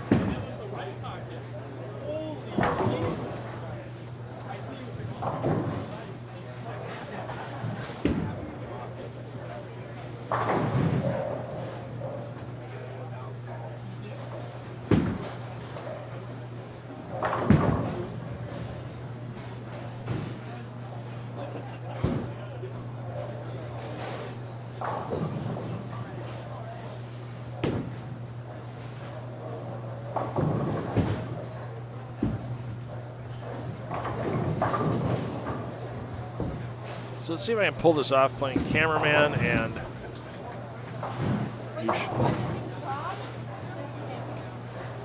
all at once here. All right, once again, I'm going to apologize because I need to be in 3 places at once here. Camera, tripod, all kinds of fun stuff. But let's give you a little tour of.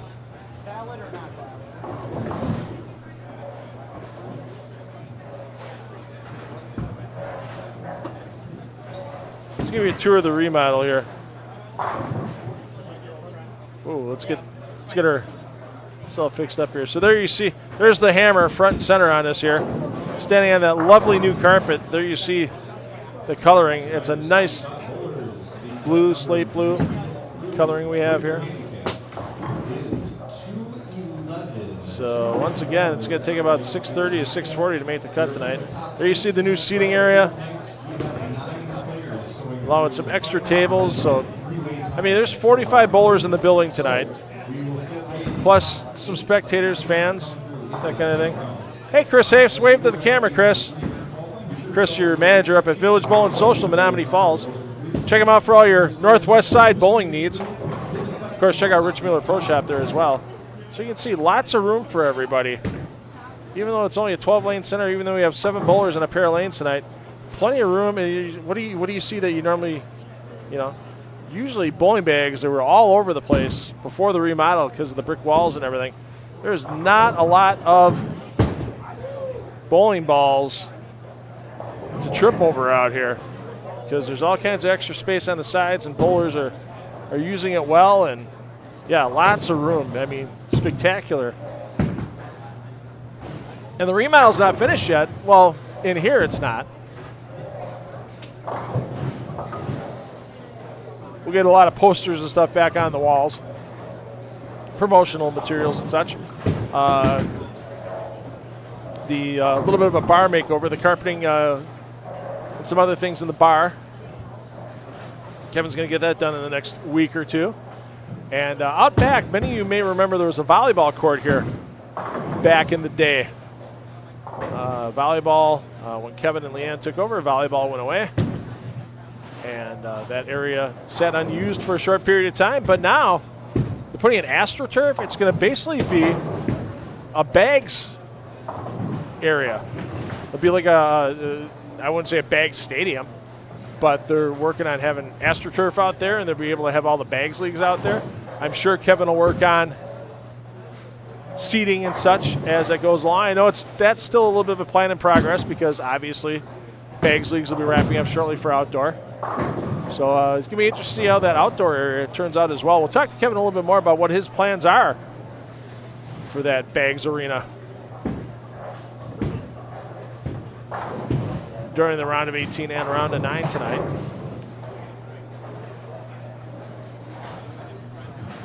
And if you're going to be looking for me this weekend, out and about, probably won't be because I'll be at home, well, at least especially on Sunday. A little bit on Friday, I'll check in. A little bit on Saturday, I'll check in during qualifying. But the Striking Against Breast Cancer Mixed Doubles, a great tournament by Donna Connor and company down in Houston. Mixed doubles event, PBA and PWBA pros teaming up as they try to chase down a title along with raising tens of thousands of dollars for breast cancer research. Of course, that tournament started 20 plus years ago as the Lucy Bonham Memorial Tournament. Lucy passed away from breast cancer, and Donna and Carol Norman have just done amazing things to make that tournament grow over the years. And for the last decade or so, decade plus, it's been PBA and PWBA title eligible if the bowlers are members of those organizations.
So we got a front four down at 9 and 10. Let's get over there.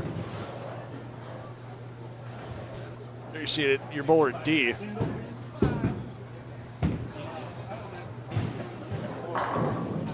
I believe it's Chris Hafes that will be stepping up.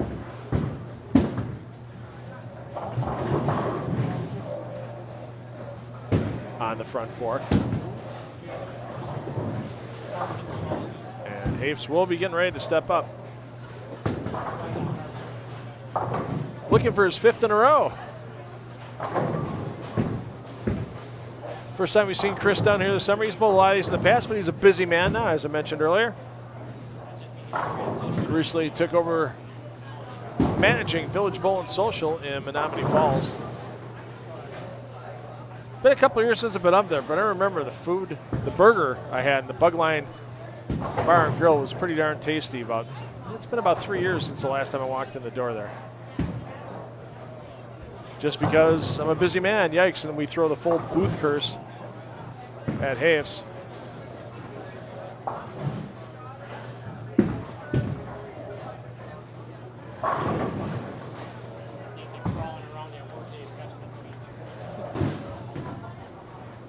Smart thing to do here for Hafes, take 2, roll on, which he does. Starting to see a few more strings of strikes out there, not large strings. 3 and 4 baggers, we see our scoreboard on lane 12 with F, G, and H. You got a double, a 3-bagger, and a double up there right now. Ian Kloss looking to make his string as bowler F out to 3 in a row. Can't do it through the face. Yeah, I'm gonna guess 633 for our cut score tonight for our top 18. I think score's gonna pick up a little bit the last game, barring bowlers deciding to have a single pin miss festival.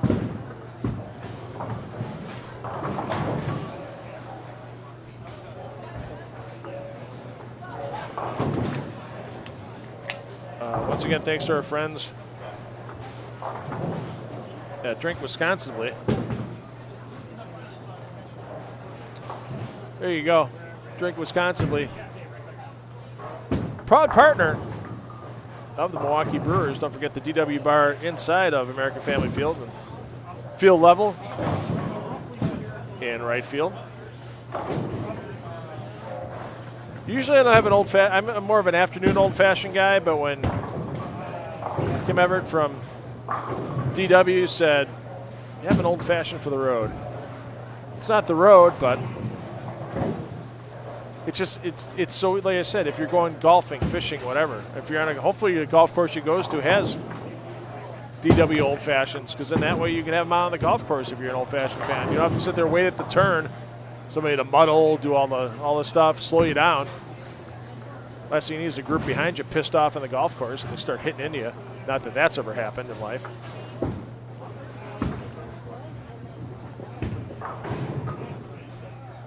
Grab it, go. Enjoy some DW brandy old fashioned.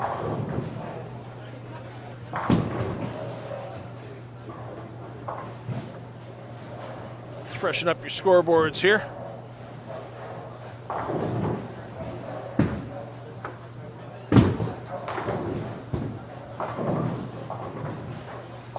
So even though once again we're at 42 tonight, second week in a row, we still, every week, no matter the size of the field, we'll cut to the top 18 after this game.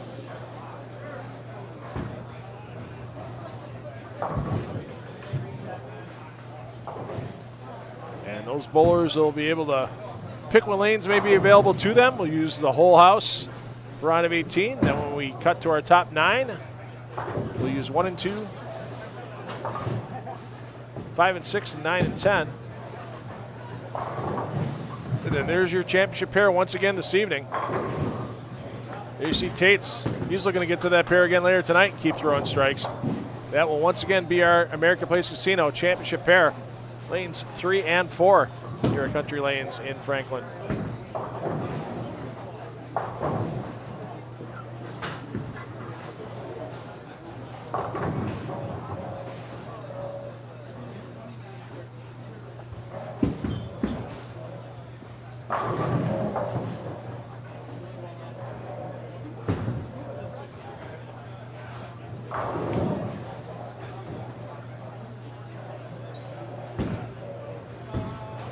If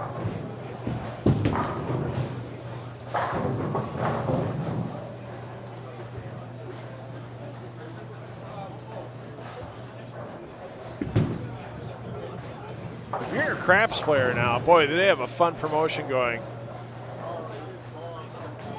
At American Place Casino, the Monster Roll. So every day, starting at 10 a.m., running till 4 a.m. the following morning.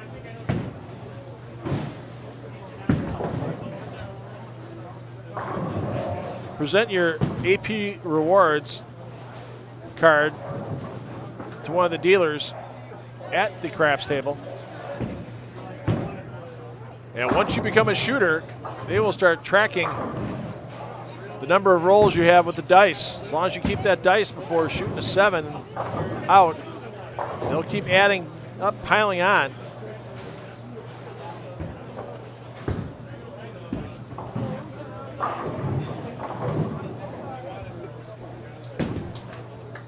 And there's $800 a daily free table play up for grabs.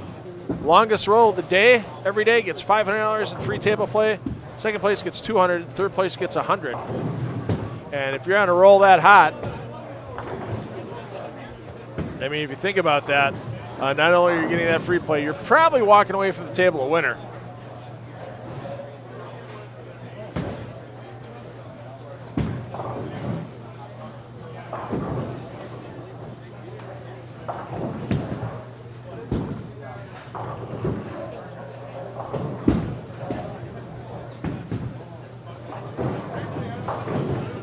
Then you just come back the next day. If you're in the top 3, claim your winnings and fire away once again.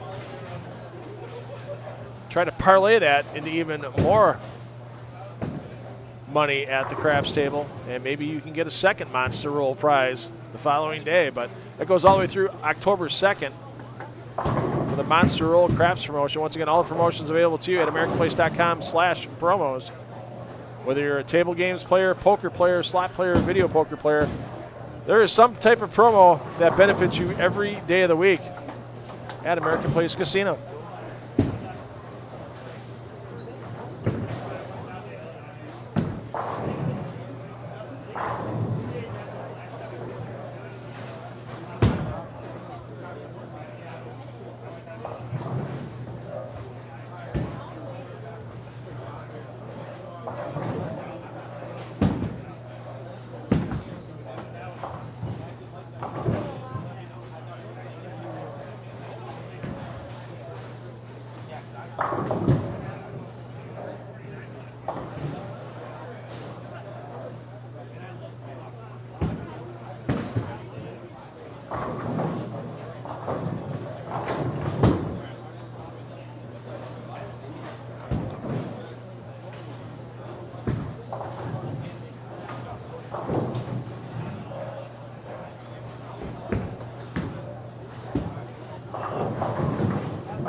Let's check back in with our players down on 1 through 4. Bremer, Johnson of the Emma variety, Zancanaro, Brandt, Lambert, Wilterding, Nabeck on 1 and 2. 3 and 4, Jess Anderson, Riley Champion, Jaden Kenny, Sam Medina Conchi, Chris Hoffman, Jeff Anderson, Adam Tates on 3 and 4.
I'll tell you one thing.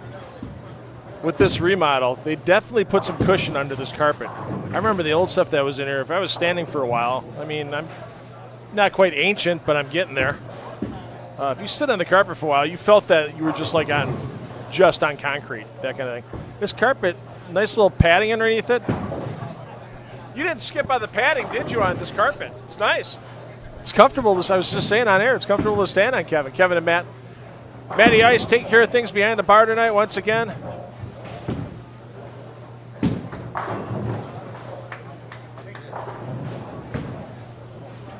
Nice little crowd in the bar. A few people hanging around. Hey, it's Josh Prizzy, everybody. Josh Przbilski, how you doing, buddy? Good to see you. Stopping in, having a quick one.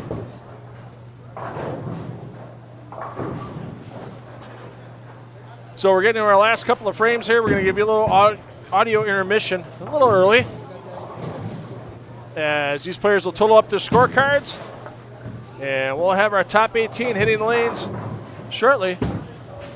Once the last ball is thrown, it usually takes about 10 minutes to get the scores totaled, verified, and then we get the bowlers back out on the lanes. So enjoy the beautiful sights, ambient sounds of Country Lanes here in Franklin, and we'll be back with that American Place Casino Week 9 round of 18 in a few minutes.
This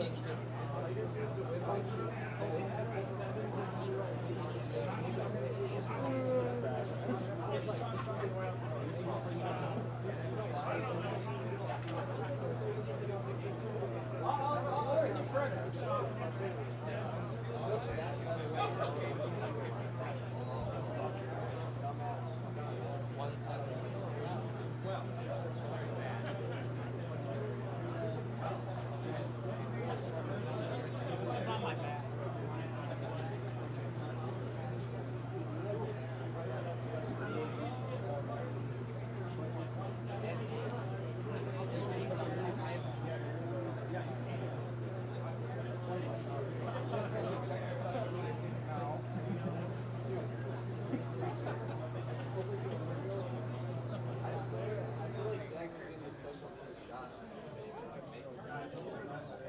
Being my pet outside the You're mad.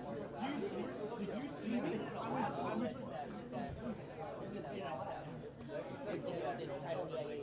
I ate like mulch. Bro, did y'all not eat Play-Doh when you were young? Crayons? Yes. Like 8 crayons and Play-Doh? No, I don't eat crayons.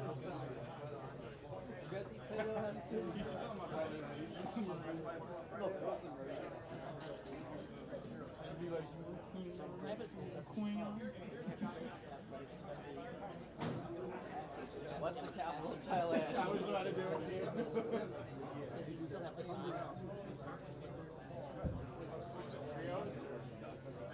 We didn't take last this time.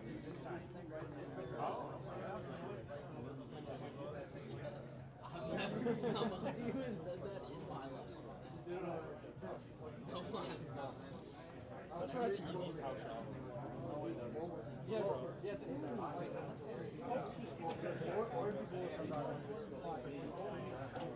I went out with someone too. They're like 70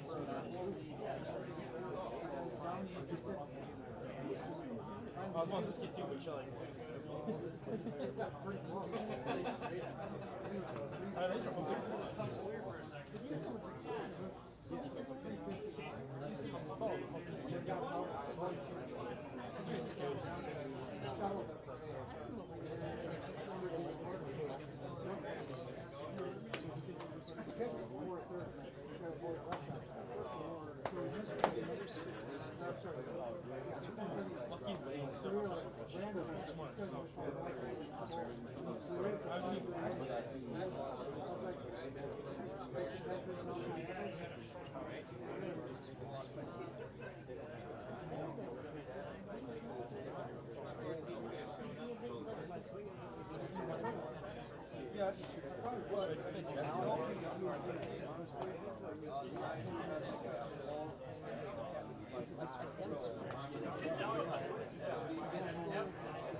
it's partially his.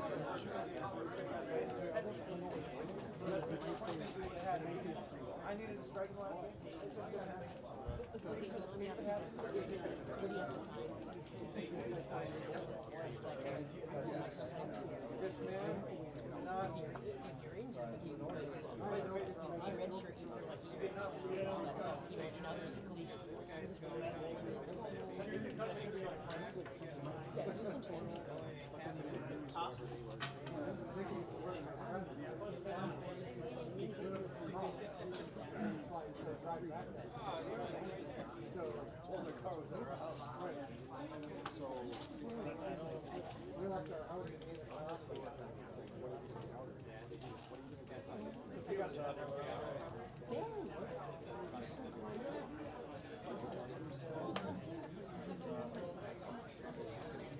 I know, just for me, oh, honey, what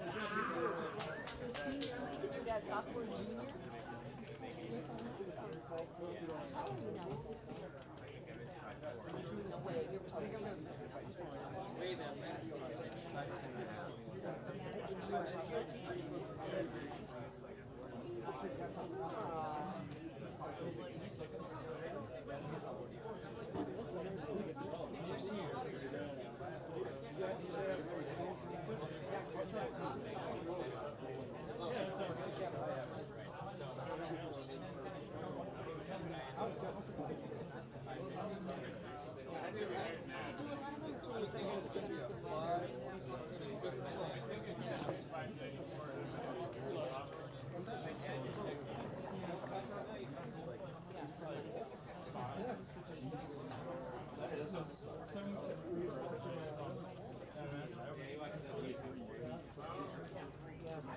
When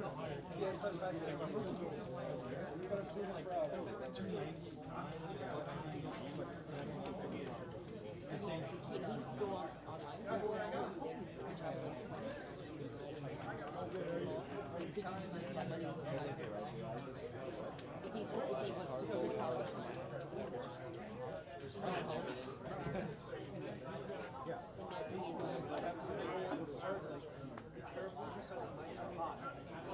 but that will much more money.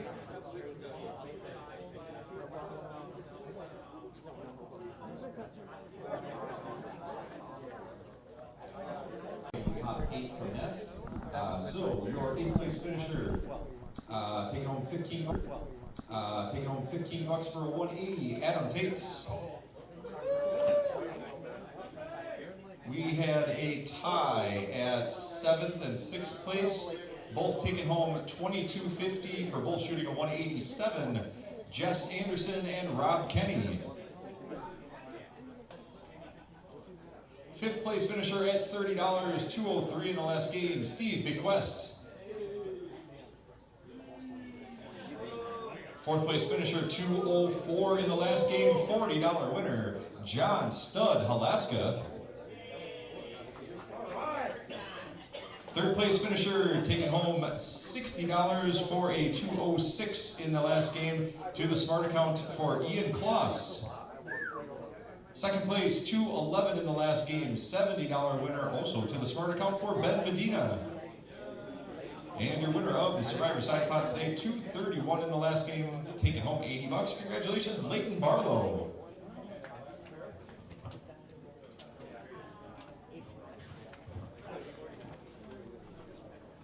All right, bowlers, for the top 18 tonight, the cut number making it through after handicap was 594. 594 was that number making it through. Davis Grant, you are the cut.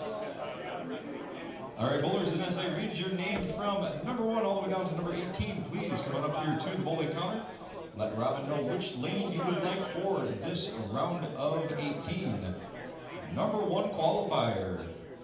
706 was that number. Congratulations, Rob Kenny.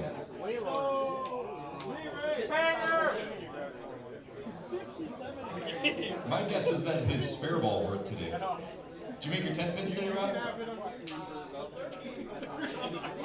Not the 3rd pin. Got it. That makes sense. Number 2 qualifier. Even 700. Also another Kenny. Jaden Kenny. Number 3 qualifier today, 694. The family that bangs together stays together. Number 4 qualifier, 689 for Ian Kloss. Rounding out the top 5, 676, Leighton Barlow. Number 6 qualifier at 658, Kentucky Fried, Chris Hoffman. That nickname's going to stick, Chris, you know that. All right, good, because I'm doing it. Number 7 qualifier, 648 for Ben Medina.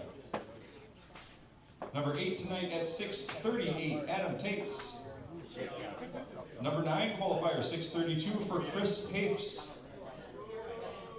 Rounding out the top 10, 621, proving once again she's the better Anderson in the family, Jess Anderson.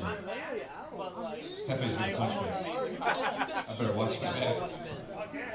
Number 11 qualifier today, 619, Riley Champion. Number 12 bowler at 614, Emma Johnson. Number 13 qualifier, 613 for Nick Mitterman.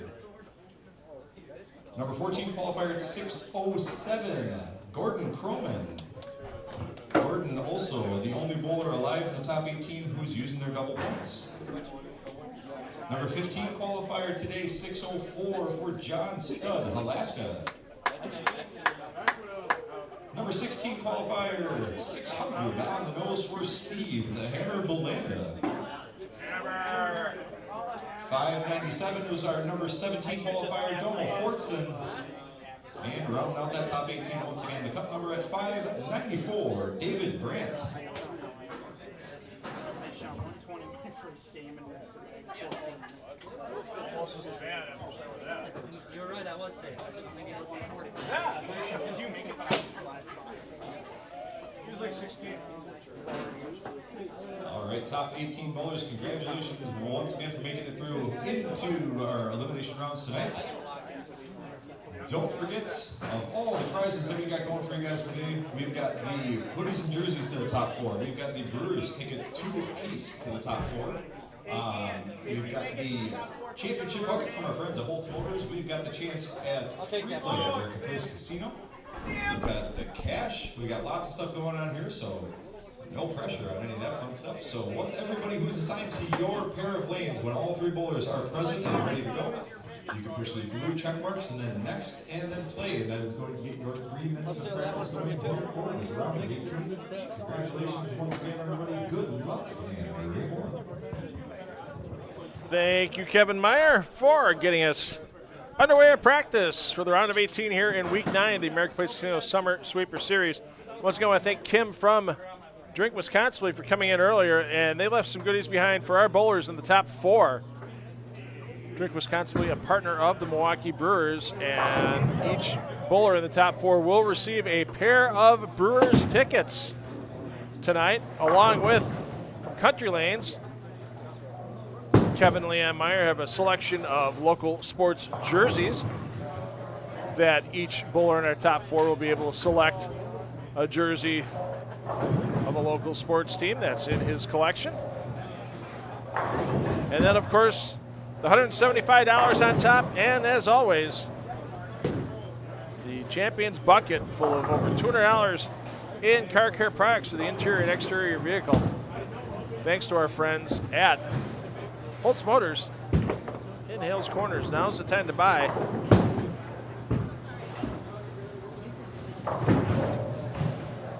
Your new vehicle, especially if you're in the mood for an SUV or a Silverado pickup. Saw they had some financing deals at Holtz, including 2.9 financing on Traverses.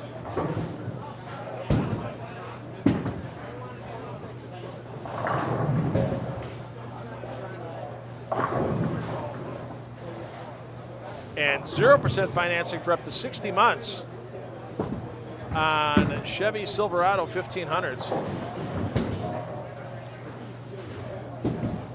So go see what they have on the lot.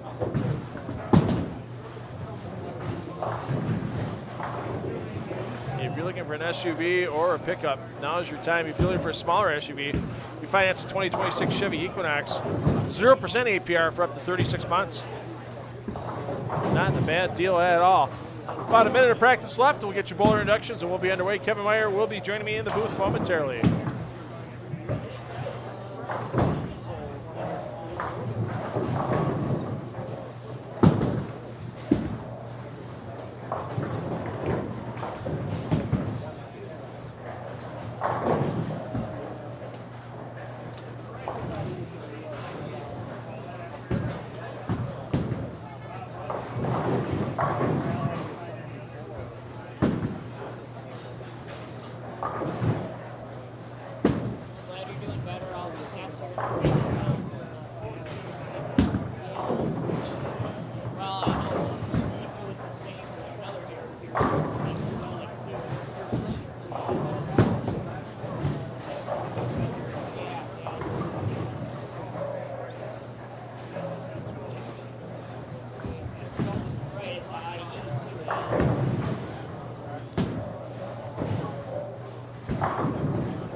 All right, practice is wrapping up in the last shot or two on some of the lanes.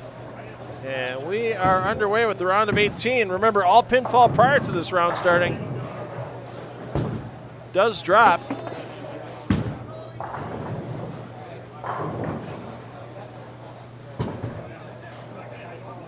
And it's just this game's score, the top 9 scorers this game will advance and are guaranteed getting a little visit to the pay window tonight.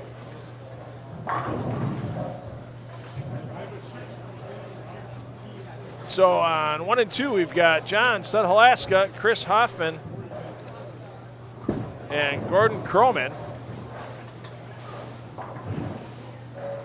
Over on 3 and 4, we have David Seamanson, Steve the Hammer Belanda, and Jaden Kenny. Thank you, Robin, for the lineup once again.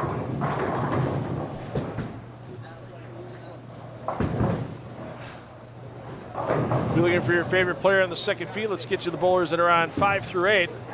Your leading qualifier, Rob Kenny, on lane 5 and 6 with Jess Anderson and Domo Fortson. Jess Anderson, your 10 qualifier. Domo sneaking in at 17. Next door at 7 and 8, Steve Bequest, your number 3 qualifier. Adam Tate's your number 8 qualifier. And Riley Champion, your number 11 qualifier, are your bowlers on 7 and 8. And over to 9 and 10. Number 12 qualifier, Emma Johnson. Number 13 qualifier, Nick Mitterman. And number 9 qualifier, Chris Hafes. Your players on 9 and 10. 11 and 12, Leighton Barlow, your number 5 qualifier. Ian Kloss, your number 4 qualifier. And Ben Medina, your number 7 qualifier. Round out your lineup for the round of 18. Joining us, the busiest man in the world, Kevin Meyer, proprietor here at Country Lanes. Kevin has been not just the hauling of everything and making it new inside the building. Talked about it a little bit during qualifying. Outside the building, there's a new, I guess you could call it Bags Stadium. Well, not quite stadium, but you're redoing what used to be a volleyball area here. Yeah, correct. Yeah, so we're, I can give you the long story if you want to fill some time. Hey, they're just in the second frame, yeah. All right, we fair got enough. time. So when we bought the business here, there was, sand volleyball court existing, and we tried to, restart the volleyball program. And we tried for several seasons to see if we could make volleyball go, and it just wasn't a go here.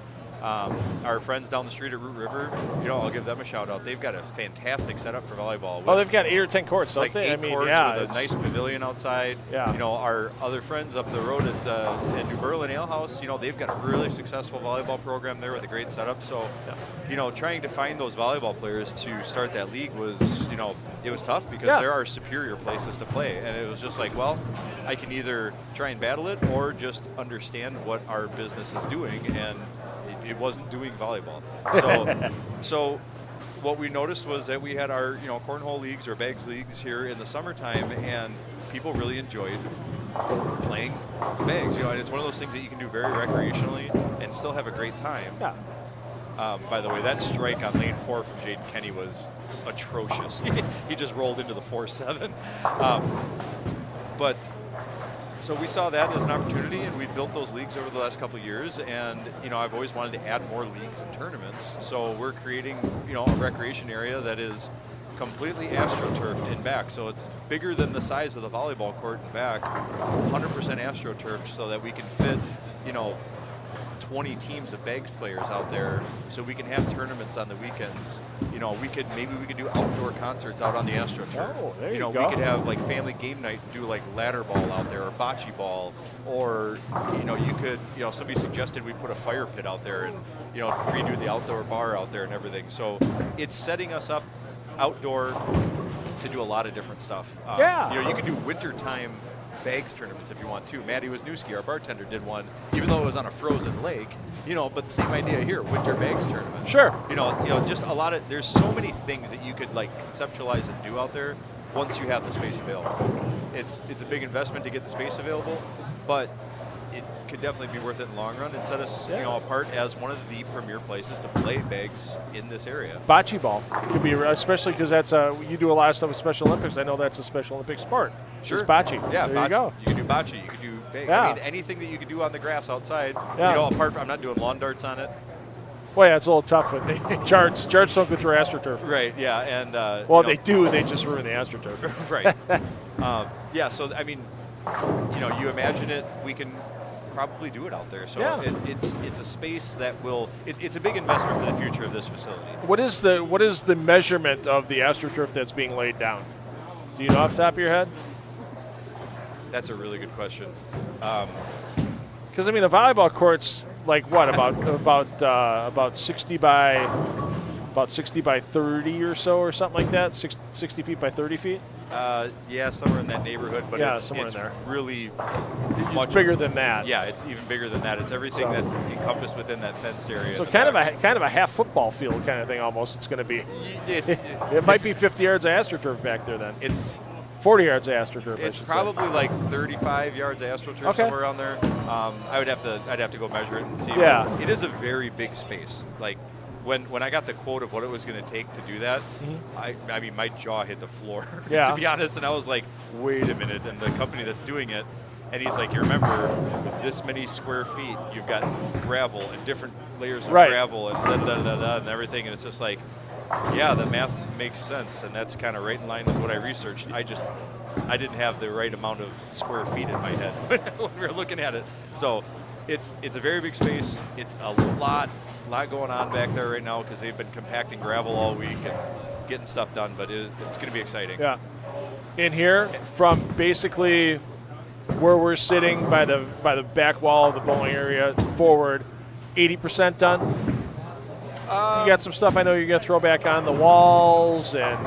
Yeah, I mean, 80% is a pretty good estimate. I mean, the biggest things I got to do yet in here are, so the walls in the bowling counter area have got to get taped, mudded, sanded, textured, and painted. Okay. And that's all happening early next week. And then in the areas that is already done, I can start installing all the baseboards and everything. So that way my walls are all prepped and ready for what I want to do either on or next to those walls. And let's see, so next week I've got new vending machine coming in, games going back in this area by 11 and 12. The area behind us, I've got to patch that drywall before he does but this Okay. is where our new cubby system is going to go. Okay. So any bowlers who are listing, this is something no other bowling alley has that I know of. Cubby system to hold 3-ball roller bags Nice. horizontally, because you can stand them up in like lockers or Right. areas like that. But one of the biggest things, you get these tournaments and you get bags all over the place, and Yeah. we spend all this time and money to open up the space here, just to have it muddied with bags everywhere. Well, Yeah. no, we'll have a spot to Yeah, have one bag. If some guys girls bring in 6 balls for a tournament. Right. Take one 3-ball bag with you. Keep the other 3-ball bag in the shelving. The cubby holes you're gonna have back here. Right. Beautiful. So- Because I showed the floor layout. I showed the floor a little bit earlier during Game 3, Sure. so people could see the new color of the carpeting and everything like that. And one of the things that stood out once again was nobody's tripping over bowling bags right now. It's a beautiful thing. And the old carpeting was so dark, Yeah. half the time you didn't see the bowling bag. Yeah. And then now it's like, oh, I can see the bowling bag. So that's kind of nice. But so there's that project. And then in the bowling counter, actually these cabinets behind us are what are going to replace the cabinets that were in the bowling counter before. Okay. So these are going to be behind it. There's going to be in front of these, there's a new display case and a new counter. Oh, nice. So I can properly display merch and all that stuff. Yeah. A few of these other things behind are going to be new areas to hold all of our league paperwork and all that stuff, and just get rid of the old shelving unit that doesn't match, the furniture that we've picked out. Right. Get things that match so it's a cohesive look. And so, Yeah. and those are all like easy to do projects. They just take time. And Right. then obviously hanging everything up back on the walls and all that stuff. It just reminded. There was one time where one of a local bowling proprietor who will go unnamed, when we used to have the Spare Time Bowling Show on Sunday mornings, and You may have just named them. the proprietor. Yeah. I'm not going to name him now. Yeah. If I'm not the one that went after him, but Steve Sparky Pfeiffer said, you walk in, these places need, they don't put any money back. They wonder why bowling centers closed. They don't put any money back into them. Blah blah blah blah blah, and that kind of thing. And Sparky named the center, and something about the restrooms, that kind of thing. I'm not going to get in the whole thing, but the proprietor then texts me, going, "Why is Sparky going after me?" You popped in his head. Sorry, it's just the way it is. He's like, well, why are they picking him up? I'm like, dude, even AMF West slapped a coat of paint on the outside of the building last year, and that's AMF. I mean, when it's great to see a proprietor like you investing in their bowlers for the future, and it's really cool. And you watch the reaction of every bowler that's walked in here the last 2 weeks for the Summer Sweeper Series, and the jaw just kind of drops a little bit. Wow, it looks really nice. And I'm sure you've heard all the comments. Have you heard a negative comment yet from a bowler here? A serious negative comment. People might goof around with that kind of thing, that they didn't like something with the change. I had a league bowler dropped their team because they didn't like it. Really? And you know what? That league had a 5-team wait list, so I filled Oh, well, there you go. it. So, you know, and you know what I said to that was, I can't please everybody. Right. And if it's just plain not your thing and you want to bowl somewhere else, as long as you're bowling, that's fine. Okay. Yeah. You know, like keep bowling. Right. If you find a different place, that's cool. Like I get it. Not everybody's Yeah. going to be like, oh my God, this is the most amazing thing I've ever seen, and blah blah blah. Right. You know, but I would say probably 99% of the people that have come in are just well. The biggest thing is the space. Yeah. Getting rid of those huge tables that were in here, albeit I understand what purpose they had before and why they were constructed the way they were, but it didn't serve the purpose for our vision for the center. Yeah. So, you know, we wanted to open up the space, make it ADA compliant, which we had an open bowler come in here, a young man in his wheelchair, and he went right down over there by lane 12, got all the way through, got onto the approach, and he said to his mom, "Mom, I fit. This is awesome. Let's bowl." And I was just so damn happy to see that because it's like, you know, that's one of the things it was all about, because we do work with at least 3 Special Olympics groups right now, hoping to do some more work with them in the future, and we just opened ourselves up to so many athletes that could not access our lanes before, and that makes my heart happy that they can enjoy bowling. Yeah. Absolutely. And there were some open bowlers that were a little disappointed because there was no open bowling tonight because of the summer sweeper, but, you know, they were like, wow, we're coming back.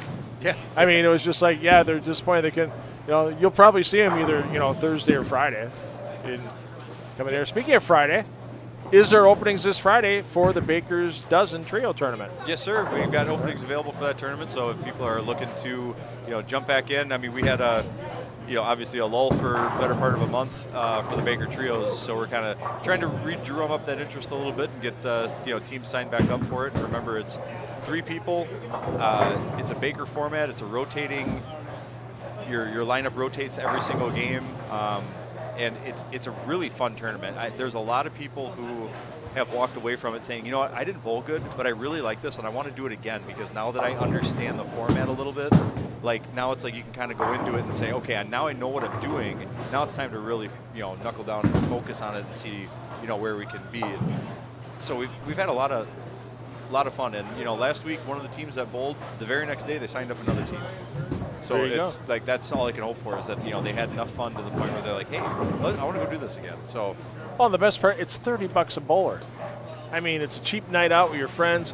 You get a chance to win some money, no doubt about it. And the fun part, the extra, is the Build-A-Game, the Baker's Dozen, the 13th game Build-A-Game.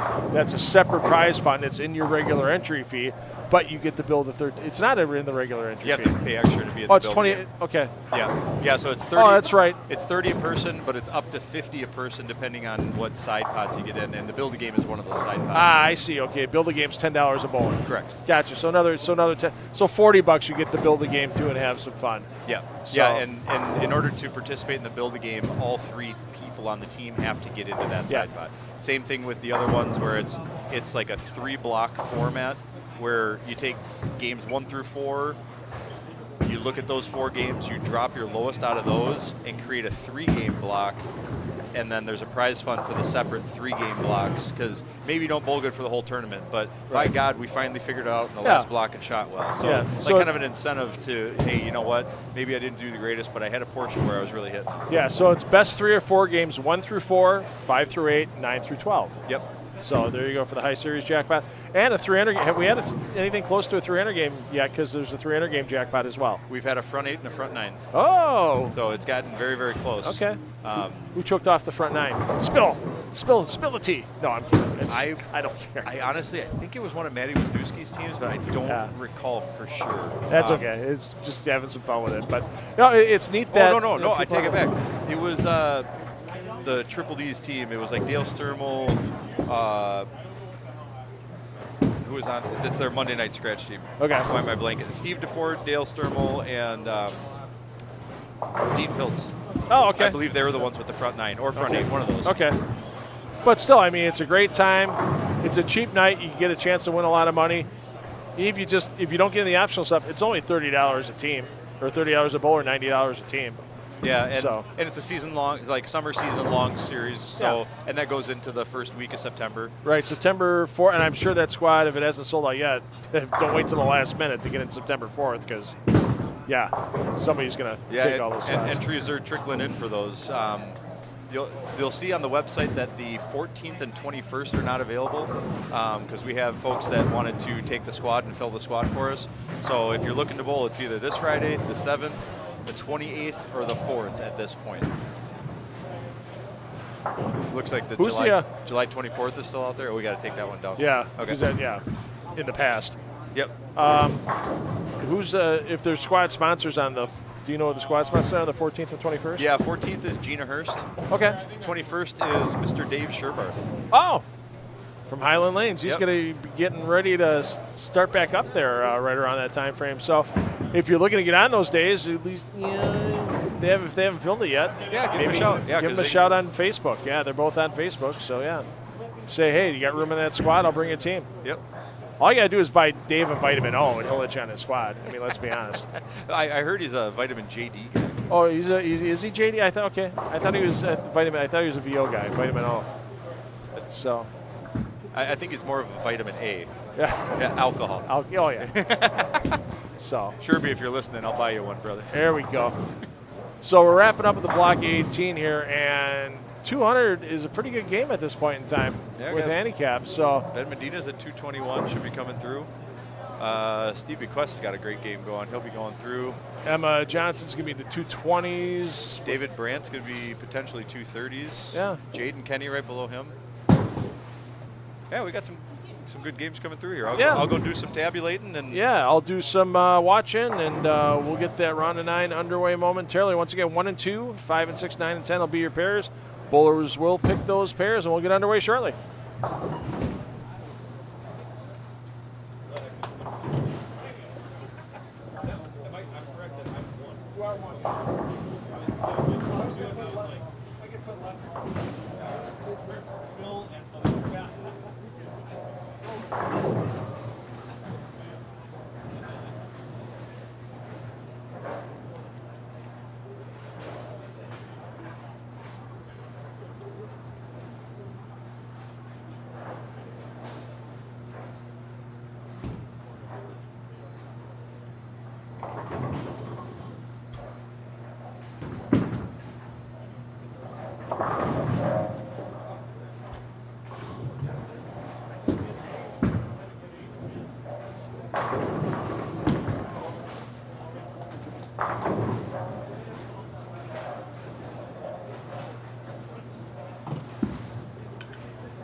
I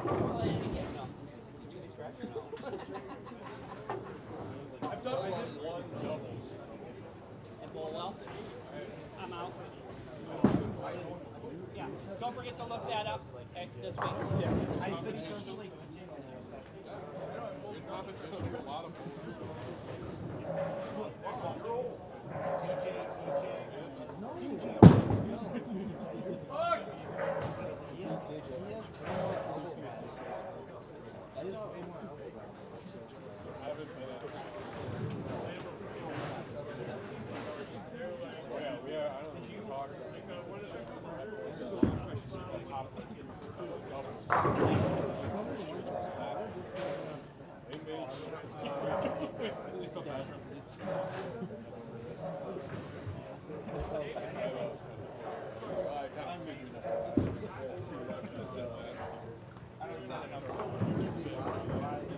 problem was I put out a really long pattern and it was super low in the league. So I had all the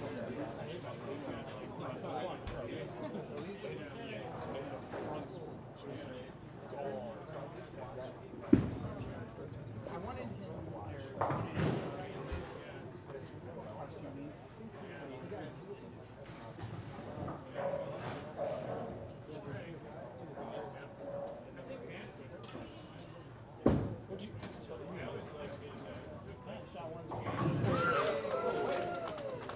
Yeah, I mean, just from a lefty perspective, I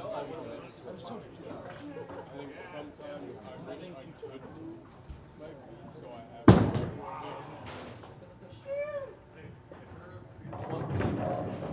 This wasn't my fault. Step the left. If it is fair, yeah, step that spot, because that's also funny, bro. We can't move in and have more of a look. No, the left was maybe if I was that off halfway down accurate, maybe I could have pulled better, but to keep up with them.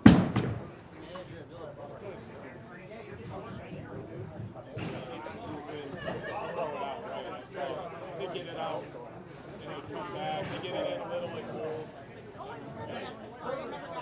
pattern was like 3-1. But it's just opened up and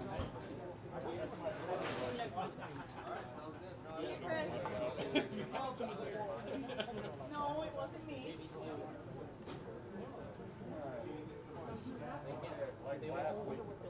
I definitely tried something. Maybe they were like, sure they weren't trying to shut the West out, but they definitely made it. No, Jack's actually pretty good.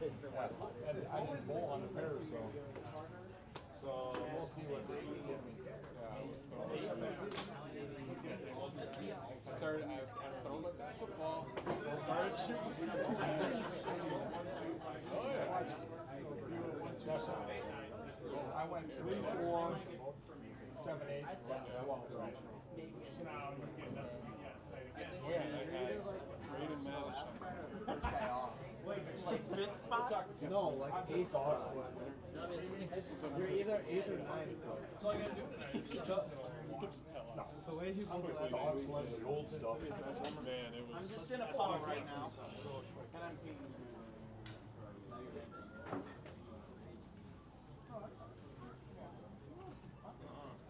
Yeah, I'm not gonna make it too far. No. Maybe. He's 10. I was thinking about taking a doubler today, but when I started, I was just.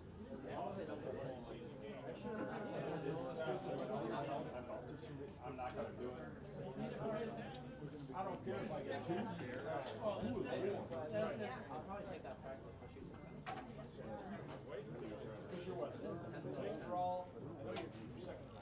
That's like this. But I.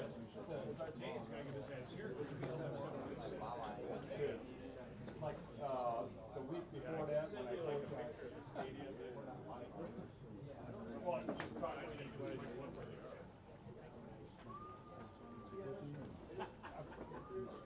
I could hardly bowl. I'm like, That cost me, because I was like in second and third in scratch, and way ahead of seniors, because I'm a whole douchebag. All right, Sweeper Bowlers results here from our round of 18.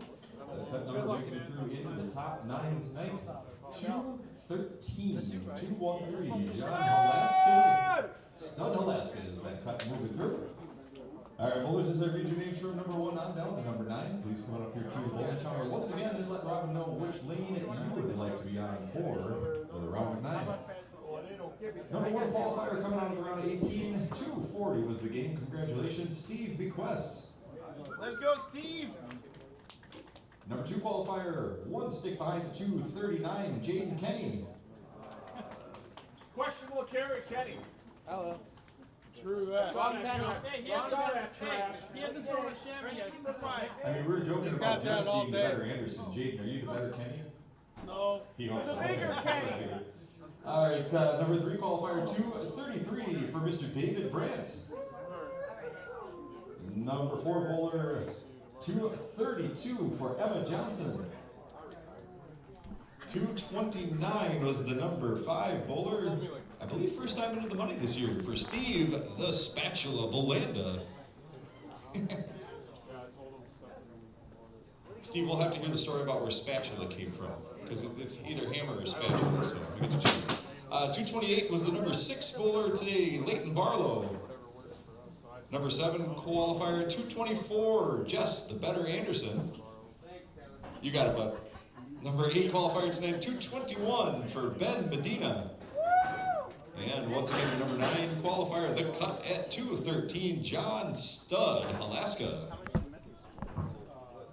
I enjoy having a lot of nicknames when I get to announce stuff, so it's my job. It's what I do.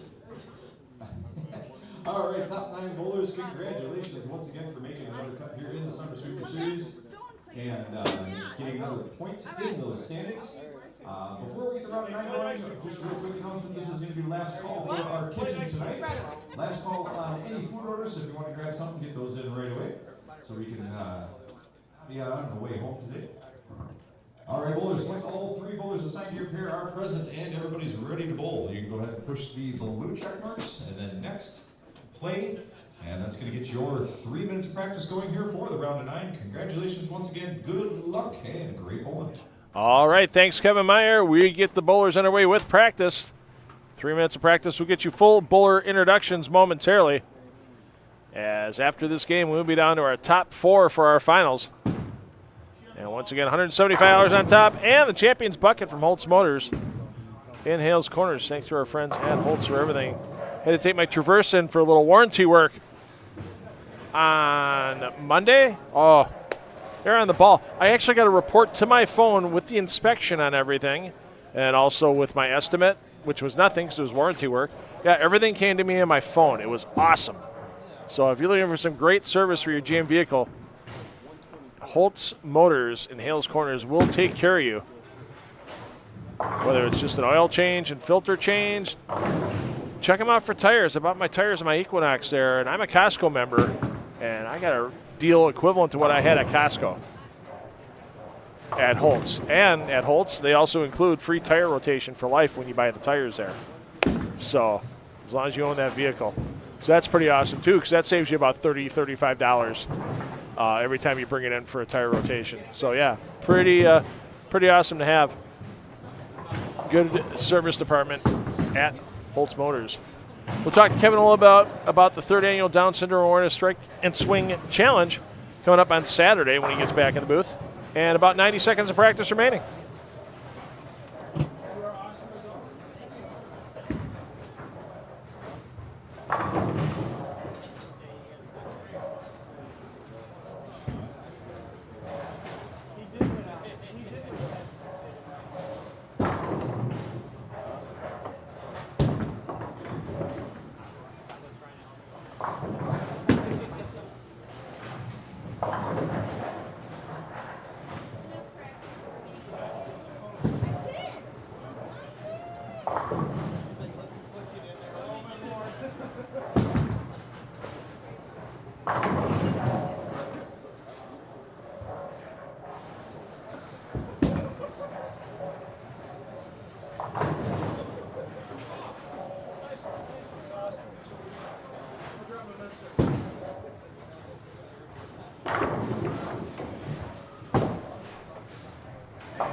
So your bowlers this round, as we finish our minute of practice on 1 and 2, is Ben Medina, John Halaska, and David Brandt. Don't count Halaska out of it yet, even though here's your number 9 qualifier getting into this round. He just finished on lanes 1 and 2, so I could see him making some adjustments and making a charge towards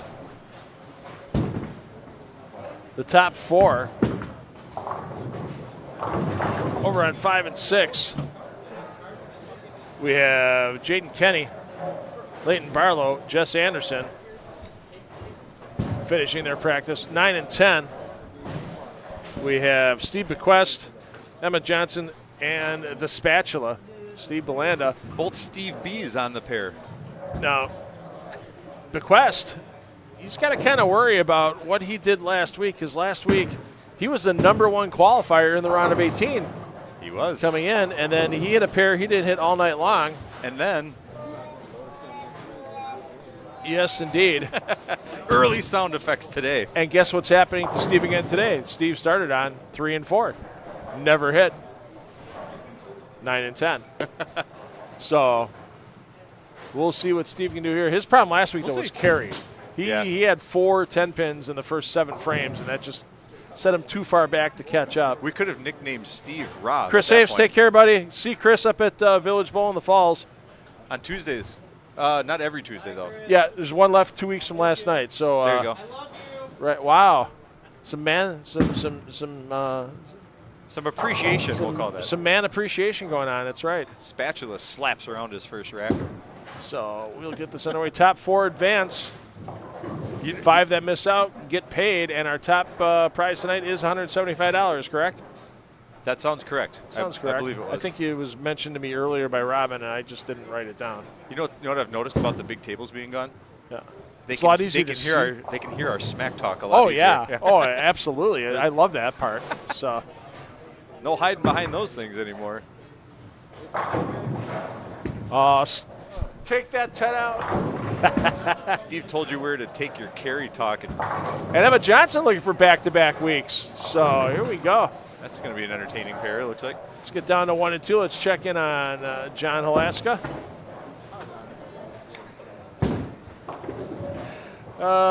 Ben Medina and David Brandt. Direct all complaints to Kevin.Meyer at countrylanes.net. That one's going to be the old That'll return be to sender. sender. Because we are CountryLanesBowlingWI.com. Yes, you are. That's how to find you on the old interwebs. And the old interwebs. Hey, I got to throw out a little bit of love quick for one of our sponsors, American Place Casino. Got to go there again at the end of last week. Had another fun experience, getting a delicious dinner. Had some fun gambling, enjoyment. There's new games there all the time. Yep. And, they've got a lot of the fun ones. The Mo Mummies, they added more Dragon Links. They got a lot of fun stuff on the floor, and we had another really great time down there. So thank you once again, American Place, for providing fun for our bowlers here and providing fun for everybody down there and working on building the permanent. Yeah, it broke ground a few weeks back. Looking to see how that goes. And wow, look at that relic. Where did you get that? Can I, if you actually have those, I will purchase them from you. I will purchase a couple of those from you. That's amazing. We'll talk after. We'll talk later. He's got a fluorescent yellow bowling pin that's got the Miller High Life logo on Those it. are almost like 15 years old, I think. Yeah, they're at least 15. Okay. So if 15 is old, we can get rid of the Epstein files, right? Wow. Good night, everyone. I know we're not FCC regulated, but we just lost half our viewers on that one. Well, that's fine. I got to take advantage of one moment here and there. Huh? 99, yeah, it's 27 years old. Oh, yeah, there it is. There's the trademark, yeah. So that's awesome. That's really cool. We'll talk. I'll drop you a line tomorrow on Facebook. I think Rob Kenny's calling the FCC on me right now. He said this guy in the booth is highly inappropriate. Rob Kenny's calling a 900 number. Don't let him fool you. Are those still a thing? Are there any more 900 numbers? They used to be, because there were other things, obviously. It was like, call Miss Cleo and call the WWE hotline and get all the latest and greatest insider, before the internet. Right. Get all the inside information about how Hulk Hogan's going to beat the crap out of Randy Savage. And I would imagine that those are no longer a thing. yeah, if they are, it's very. But I honestly have no idea. So right. Yeah, we'll see. Back to the bowl. Well, you don't get charged for long distance calls anymore either. So there's a joke in there about long distance with a 900 number, but yeah. I'll let that go too. Right. I draw the line at long distance phone numbers. We'll have to remember the days where on your cell phone you wait till after 8 o'clock so you didn't burn through your allotted minutes. Yeah. It was unlimited calling from 8 a.m. to 8 p.m. to 6 a.m. Yep. or whatever the hell it was. Yep. Phones lit up after that 8 o'clock. Oh, that's right. What really changed in all that time, other than more cell phone towers, I guess? Yeah. That'd be it. It's all a scam. Back to 5 and 6. We got Brylow, we've got Anderson, we've got Kenny. Is Leighton throwing anything that has surface on it today? Is he throwing he purple ran, again? He ran through the parking lot. Okay. Before this block. I got a message from Leighton, not only just to sign up for the Sweeper Series this week, but did I happen to leave my 360 pad there? Actually, yes, you did, Leighton. It's in the Lost and Found, or as we like to call it, Lost and Never Found. Right. Which tends to be the case. It's one of the few things that got claimed out of the Lost and Found here recently. Let's check in. Steve Bequest, we just mentioned the problems he had last week, hitting a pair he hadn't seen all day. Well, guess what? Not so far this week, as he's got the front three looking for the front four. Once again, thanks to our friends at Lane Talk for the scoring graphics. Look at that 10-0. The Rob Stone pork product on the scoreboard for Steve Bequest. Found a little groove there coming right off the corner, which suits the game of Steve the Hammer Belanda. We know Steve has enough weeks in that he's already secure week-wise for the top 5 in the overall points. He said he came to the booth between blocks, said, I almost used my double points tonight. I got scared during practice, didn't do it. Steve, are you talking Bequest? Yeah. Bequest? Okay. So would he have had enough points tonight if he doubled up to get past D'Artagnan Sellers? Let me pull up the old pull up the. I know the you Google keep the Drive and see what I got. The stats. I know you keep the stats on your phone. Emma Johnson having another nice game. She's going to make the finals for back-to-back weeks. Let's check in on Alaska. Unfortunately, Stud slides behind the 3 with the 3-6-9-10 standing. So that's an open frame for John. All right, so not a lot of scores coming off of 1 and 2 right now, but there are handicap pins involved. Of course, we'll have to give you the number of pins there because Lane Talk is not included on the scoring online. So Alaska catching 42, Medina catching 12, and Brant's catching 45. But they're going to need to get some work done with what Bequest now just threw his 5th in a row. Emma Johnson throwing it well, and the spatula keeping it clean.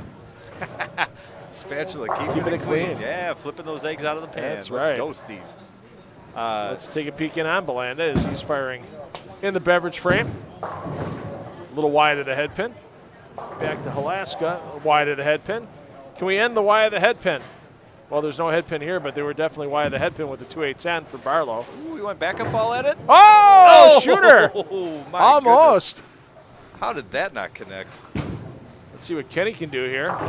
We might need to get an instant replay out of that one to see that was how that didn't go through and take the 8 out. Yeah, high quality T-shirt for Jaden today. Well, some people would rather be fishing than bowling. What can you say? That's fair. We'll go with that. So, is that what the kids are calling it nowadays? Fishing. Some people like to fly solo. So D'Artagnan, 26 overall points in the main event. Steve Bequest is at 15, right behind him. So he would have been very close. Very close. If not got by. But how many events does D'Artagnan have? He has 1, 2, 3, 4, 5, 6. He needs to bowl one more to qualify. He needs to bowl one more to qualify. Unless he bowled the first one and just didn't make a cut. He's for sure got 6. He needs 7. He'll be there. Yeah. But Steve, if Steve were to go through and win tonight, that would be 10 points with the double points if he would have used it. Yeah. Plus anything that he would have gotten for high scratch or handicap qualifier, which I know he wasn't high handicap. I don't believe he was high scratch. I don't believe he was high scratch. So we'd be looking at 10 points if he would have doubled, but if he wins tonight, it's 5. Still puts him very solidly into second place. Yeah, and still gives him time to get past Sellers at number 1 seed because it's very important once we get to that special edition of the Brew City Bowling Show with the top 5 from the season-long points list because you're guaranteed $500. You can win 1,000, you win one match. Yeah. as your top seed in the step ladder, but you're guaranteed $500. Right. I mean, that's a lot of for pressure on your average amateur bowler. Think about that. For $30 a week, for how many weeks even if they bowled all 13 weeks, $30 a week, that's $390 you paid. Yep. You're already ahead of the game, and you've cashed a few times, if not one. Yep. To get to that point, so everybody goes, well, it's $30 a week. You can't get a lot of money. Yeah, you can't get a lot of money in 1 week, but you can get a lot of money over a bunch of weeks.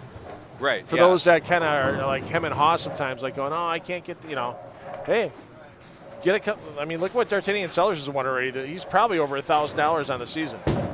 3 wins and then eliminator pots and with a $40 a week entry. Yeah. Right. So. Oh my goodness, gave it a try there. Yeah. The Quest. They both tripped up. Both the Steves did not like the 6 frame there. Spatula didn't connect on his bucket. And Steve, 4-7-10 there. Quick interesting note I noticed when we're talking about the Sweeper Series overall standing. So D'Artagnan Sellers in first place solidly still. The next 4, Steve Bequest, Ben Medina, Leighton Barlow, Emma Johnson. What do you notice? Hey, they're all here right now. They're all here fighting for it right now. So and they've got Medina. And they've got 15, 14, 13, 12 and the points. Yep. And guess who's in 6th? John Halaskin. Oh. Also in the point standing. So it's Jaden Kenny not far outside. He's at 10. So, I mean, we got a lot of folks here who are vying for some very important points right now. Shake the standings up. I mean, anything can happen. You make 5th place or 4th place, you win that opening match. You could ride it all the way through. I mean, last year, Mike Mueller was our he was our 2 seed. Yeah, he won to get in, and it vaulted him up. He had double points the last week, vaulted him into the 2 seed, and then he won the his match against Christian Peterson. Yeah, won the finals against Christian Peterson. So I know Christian busy with internships and school down at McKendree this year. So that's okay though. He had a summer where he could commit and roll enough events, and he certainly made himself a good chunk of change. But he burned that all in gas money going to and from. But good experience. Right, absolutely. Something I hope he never forgets. And that's one thing with the Sweeper Series is, yeah, you may not bowl every week. Yeah, you may not win every week. You may not ever win a Sweeper Series, but a lot of bowlers have developed from this and got some good memories, and it's about developing that bowling in this area. So I hope through all of this, bowlers do take away a lot of fun experiences. Kenny with the cover, but spares right now aren't going to do him any good.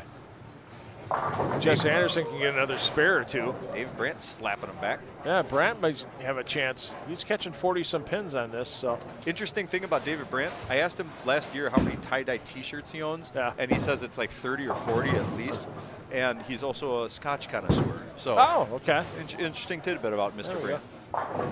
He had a little hiatus from the events this year because he took an extended vacation somewhere. Yeah. So, well, Barlow's got to get that urethane working pretty quick. Sitting on 68 in the 4th. He's only catching 7 pins with the pace that Belanda. Oh, Emma thought she was going to make another split for TV there. And the spatula put on. That's 2 of the 4 spots, and there you see Barlow taking it down. Let's get back to high 4. 1 and 2. Medina. Oh, goodness, crossover 5 pin. Oh, we got to do it. I don't care if he's a kid. We're in the booth. Ben? Hands up. We got a 5 pin. I don't know how many times Ben has made the 9 this year, but it seems like he just can't. Yeah, he did make a finals though, didn't he? Yeah, he's got 1 finals under his belt. Just getting over that hump a little bit here. Ben, probably one of the more high-quality youth bowlers around for sure. All right, we've got it. Everyone's old enough to buy. When my dad can write, when my dad can write a note for buying 2 packs of Marlboro Reds when I was a kid, trust me, you can buy. Ooh, Bequest lost the touch on that left lane there. He went. Yeah, let's get down. Heavy split and then light swisher railroad over there. Let's get down to 9 and 10 again because, as we said, 4 players on here having an okay time, but Spatula's going to have to hammer the last 2 frames, I think, in order to get a chance to get in. That was well done, sir. Well done. Spatula will have to meld into his alter ego, the hammer. Yeah, he's not going to have to just keep it clean. He's going to have to slam it. Yeah. Pound it home. Pound it home. Oh, he's world class on top of it. I missed that earlier for Jake Kenny. Oh. He's not. Oh, world class. He's a world class fisherman. Yeah, fantastic. So, absolutely. Now I know what he does in his spare time. That's a bowling joke. Yes, indeed. Emma, I think that's 9.5. That That could, 7-pin is still moving. yeah, and it's kind of over Good Lord. over the gutter too. I think it's almost to the point of if the ball went down the gutter, I think the ball would knock the pin over. It wouldn't count, but It'd be funny to watch, though. and she's all over the spare. Good for her. So All right, back to 5 and 6. a little math here. So let's see what Leighton gets here on this ball and see where that gets him going. So Yeah, that was a swisher 8. Yeah, that was a little quick off the fingertips there. Yeah, the roll was not proper. All right, So- this is a must hammer for Belanda. That's a little high. Oh, That's a lot of high. That's a hammer. Woo! That hammer went That's way a up hammer. and came way down. Check in on Stud Halaska here. I think these players down here are all in a world of hurt. Randy, take care, my man. Nice to see you tonight. Oh, Belanda can't get it to go, or I'm sorry, Halaska can't get it to go. So Now Bequest in solid position. David Brandt's catching looks like 45, I believe it is. Stud is catching. I should have brought the sheet over. Oh, we got it in front of us. Got it right here. So here's your handicaps. All right.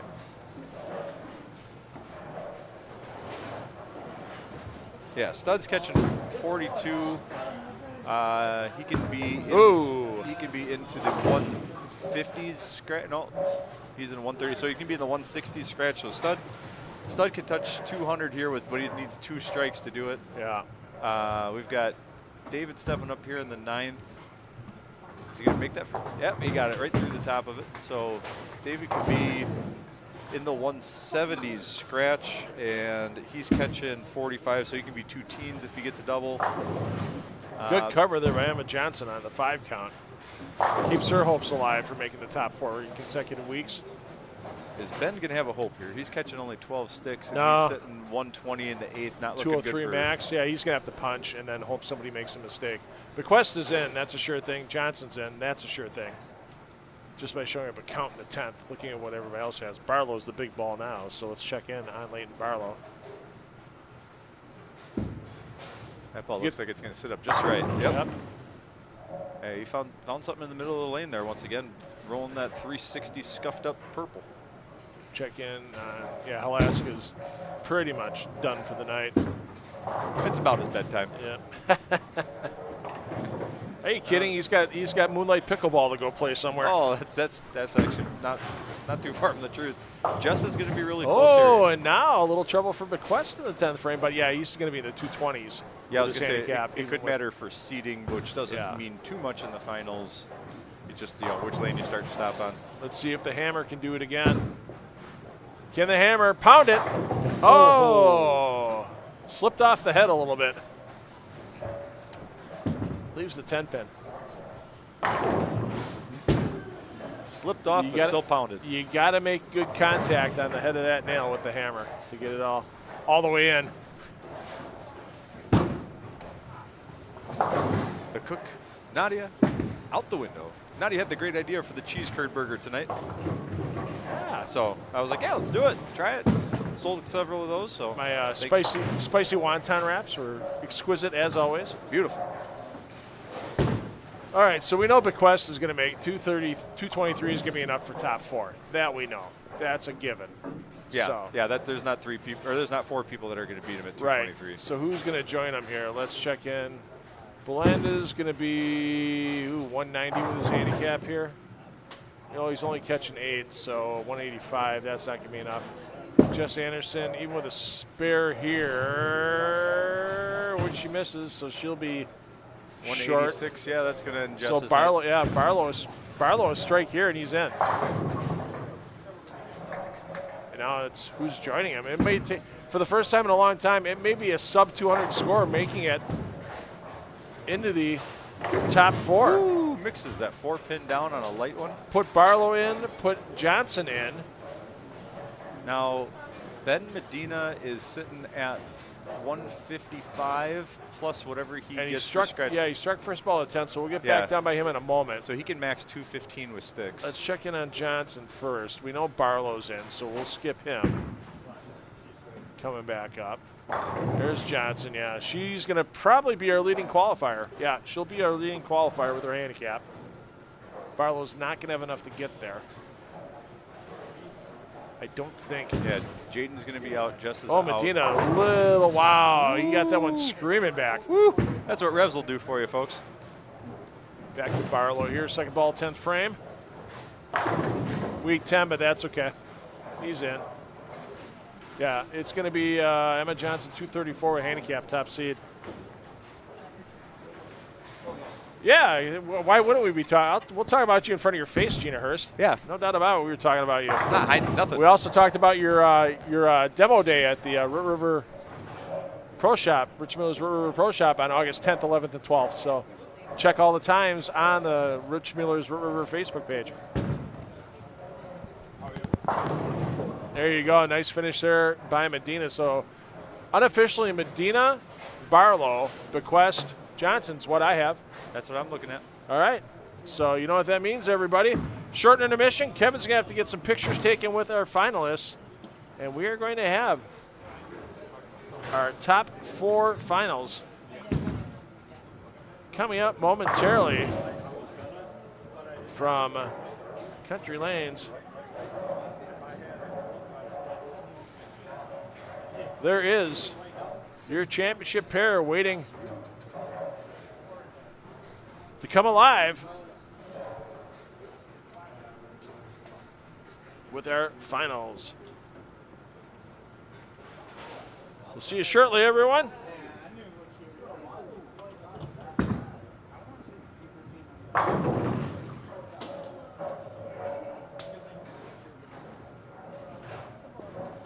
If I would have made it, I would have won this thing. That's where I had the 246.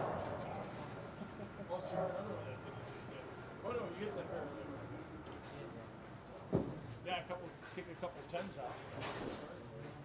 All right, run it back. I need another 8 to get second place. No.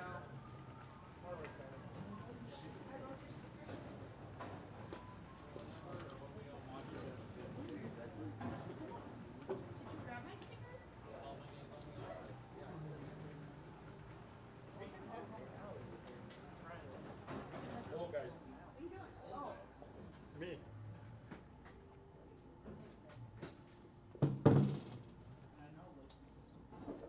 not one, isn't it? 9, 10, 8, and 10.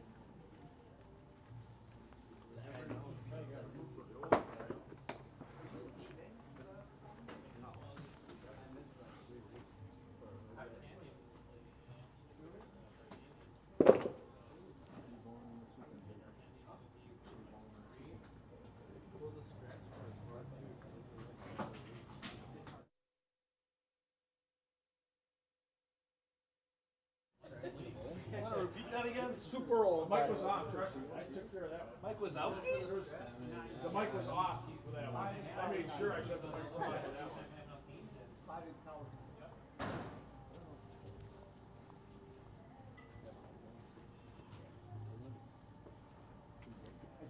You need that strike.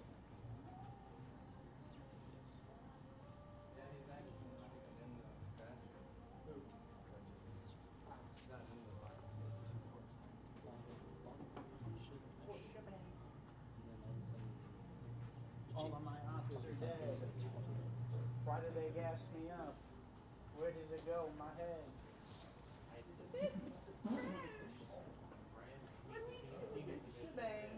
All of my ops are dead. Why do they gas me up? Where does it go? My head. Definitely goes to your head. Speaking of big heads, Bro, yours is double the size of mine. holy, I don't want you talking.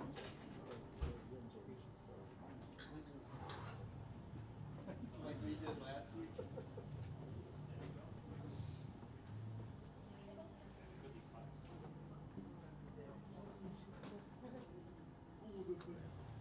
You would do it for a living, Nancy?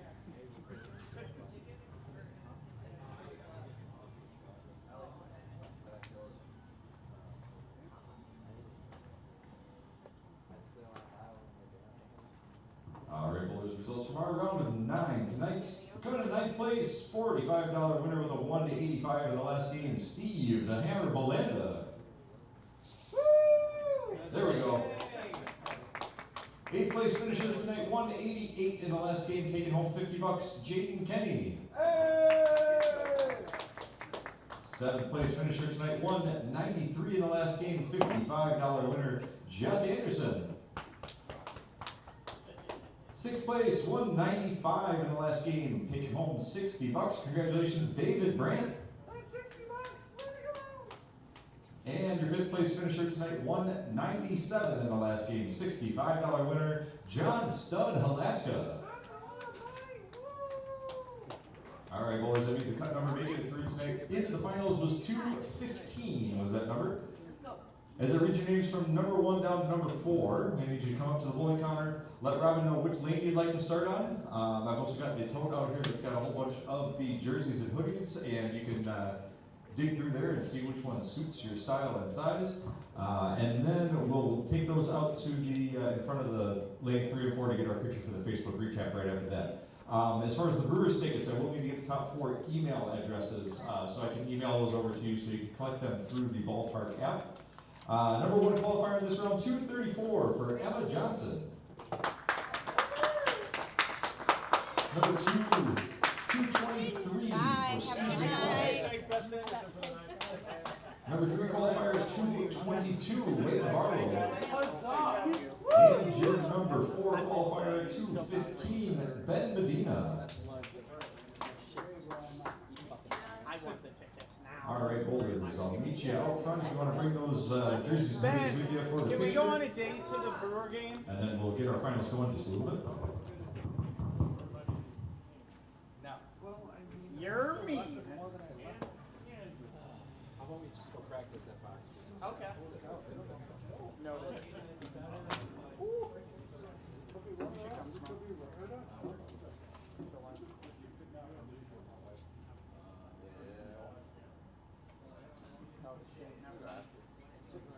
Yeah, we'll go at midnight.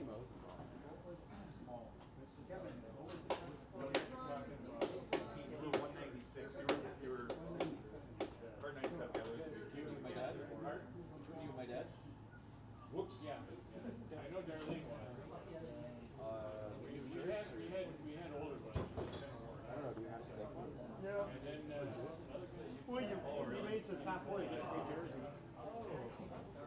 Yeah. Free jersey and free Brewers tickets. Oh, you weren't garbage. I got some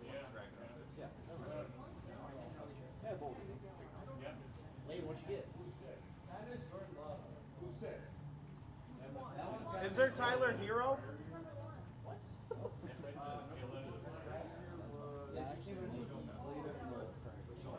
Did you know he went? This might sound terrible. Did you know he went to Wilma? oh, yeah. One is, No, the only reason I say that is because Known that. no, hold on. Known that seems. He's going to win. Oh shit, really? Yeah, feel free to pull them out of the I bag. own a windmill. Wow! Get out of here! No, what is it? My Gino's Dwayne. Ooh, Dwayne Wade.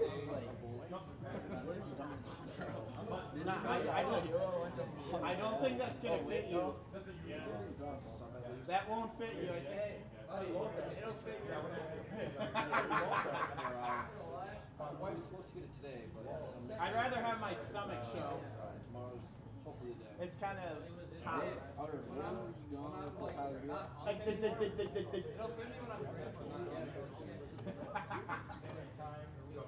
That's not a Packer jersey. Damn, Ben, you need some assistance over there?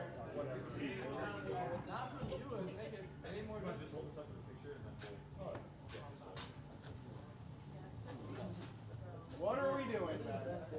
That's his king. We did well enough in the summer. Let's go, Steve! Oh, we love Tucker Craft. Get on here. We got 2 crafts. Woo! Got mac and cheese out there? Michael Parsons.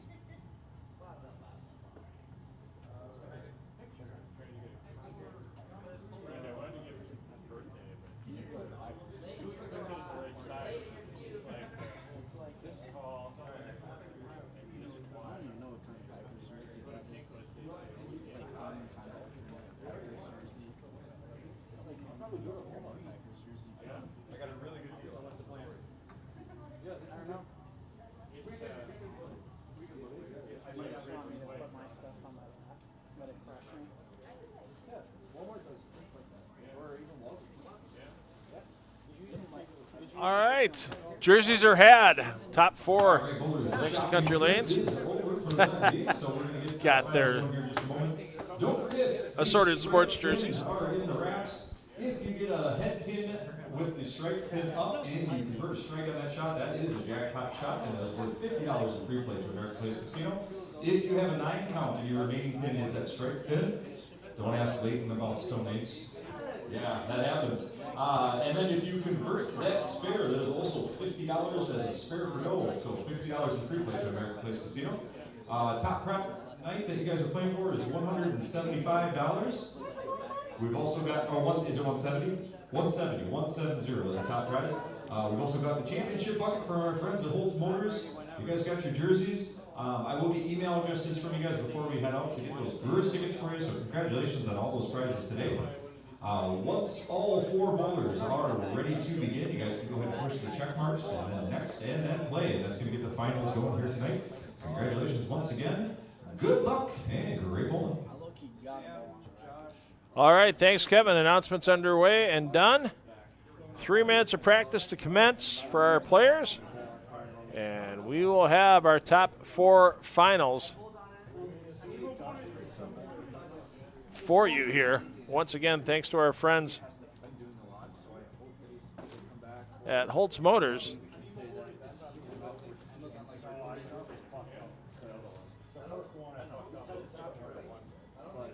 For all their help during the season with sponsoring the American Place Casino Summer Sweeper Series and our Champions Bucket. Going home with our winner this evening. Car care products for the inside and outside of their vehicle.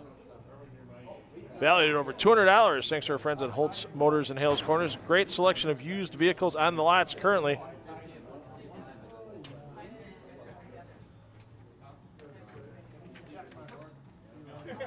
And now's probably the time, if you're going to finance a used vehicle, now's probably the time to do it. Don't wait. Get a used vehicle and finance it at a competitive rate.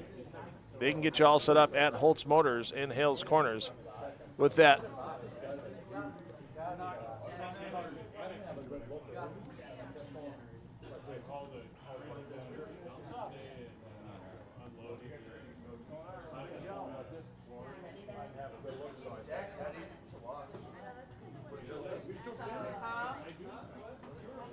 there you see Kevin Meyer putting the Champions Bucket out there along with the winner's belt. They get possession of that belt for 1 week.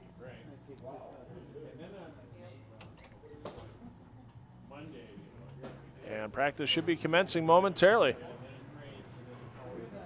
So let's introduce you to your players in the top 4 finals. Your leading qualifiers, Emma Johnson. Emma is going to be getting 51 pins of handicap. Steve Bequestion, number 2 qualifier, getting 16 pins of handicap. Leighton Brylow catching 7 pins of handicap. And Ben Medina will receive 12 pins of handicap. So pretty close between Bequest, Barlow, and Medina. If Emma Johnson can get out to a hot start early, she could really put the pressure on those 3 gentlemen early. Joining me in the booth momentarily will be Kevin Meyer. And we are all set as well for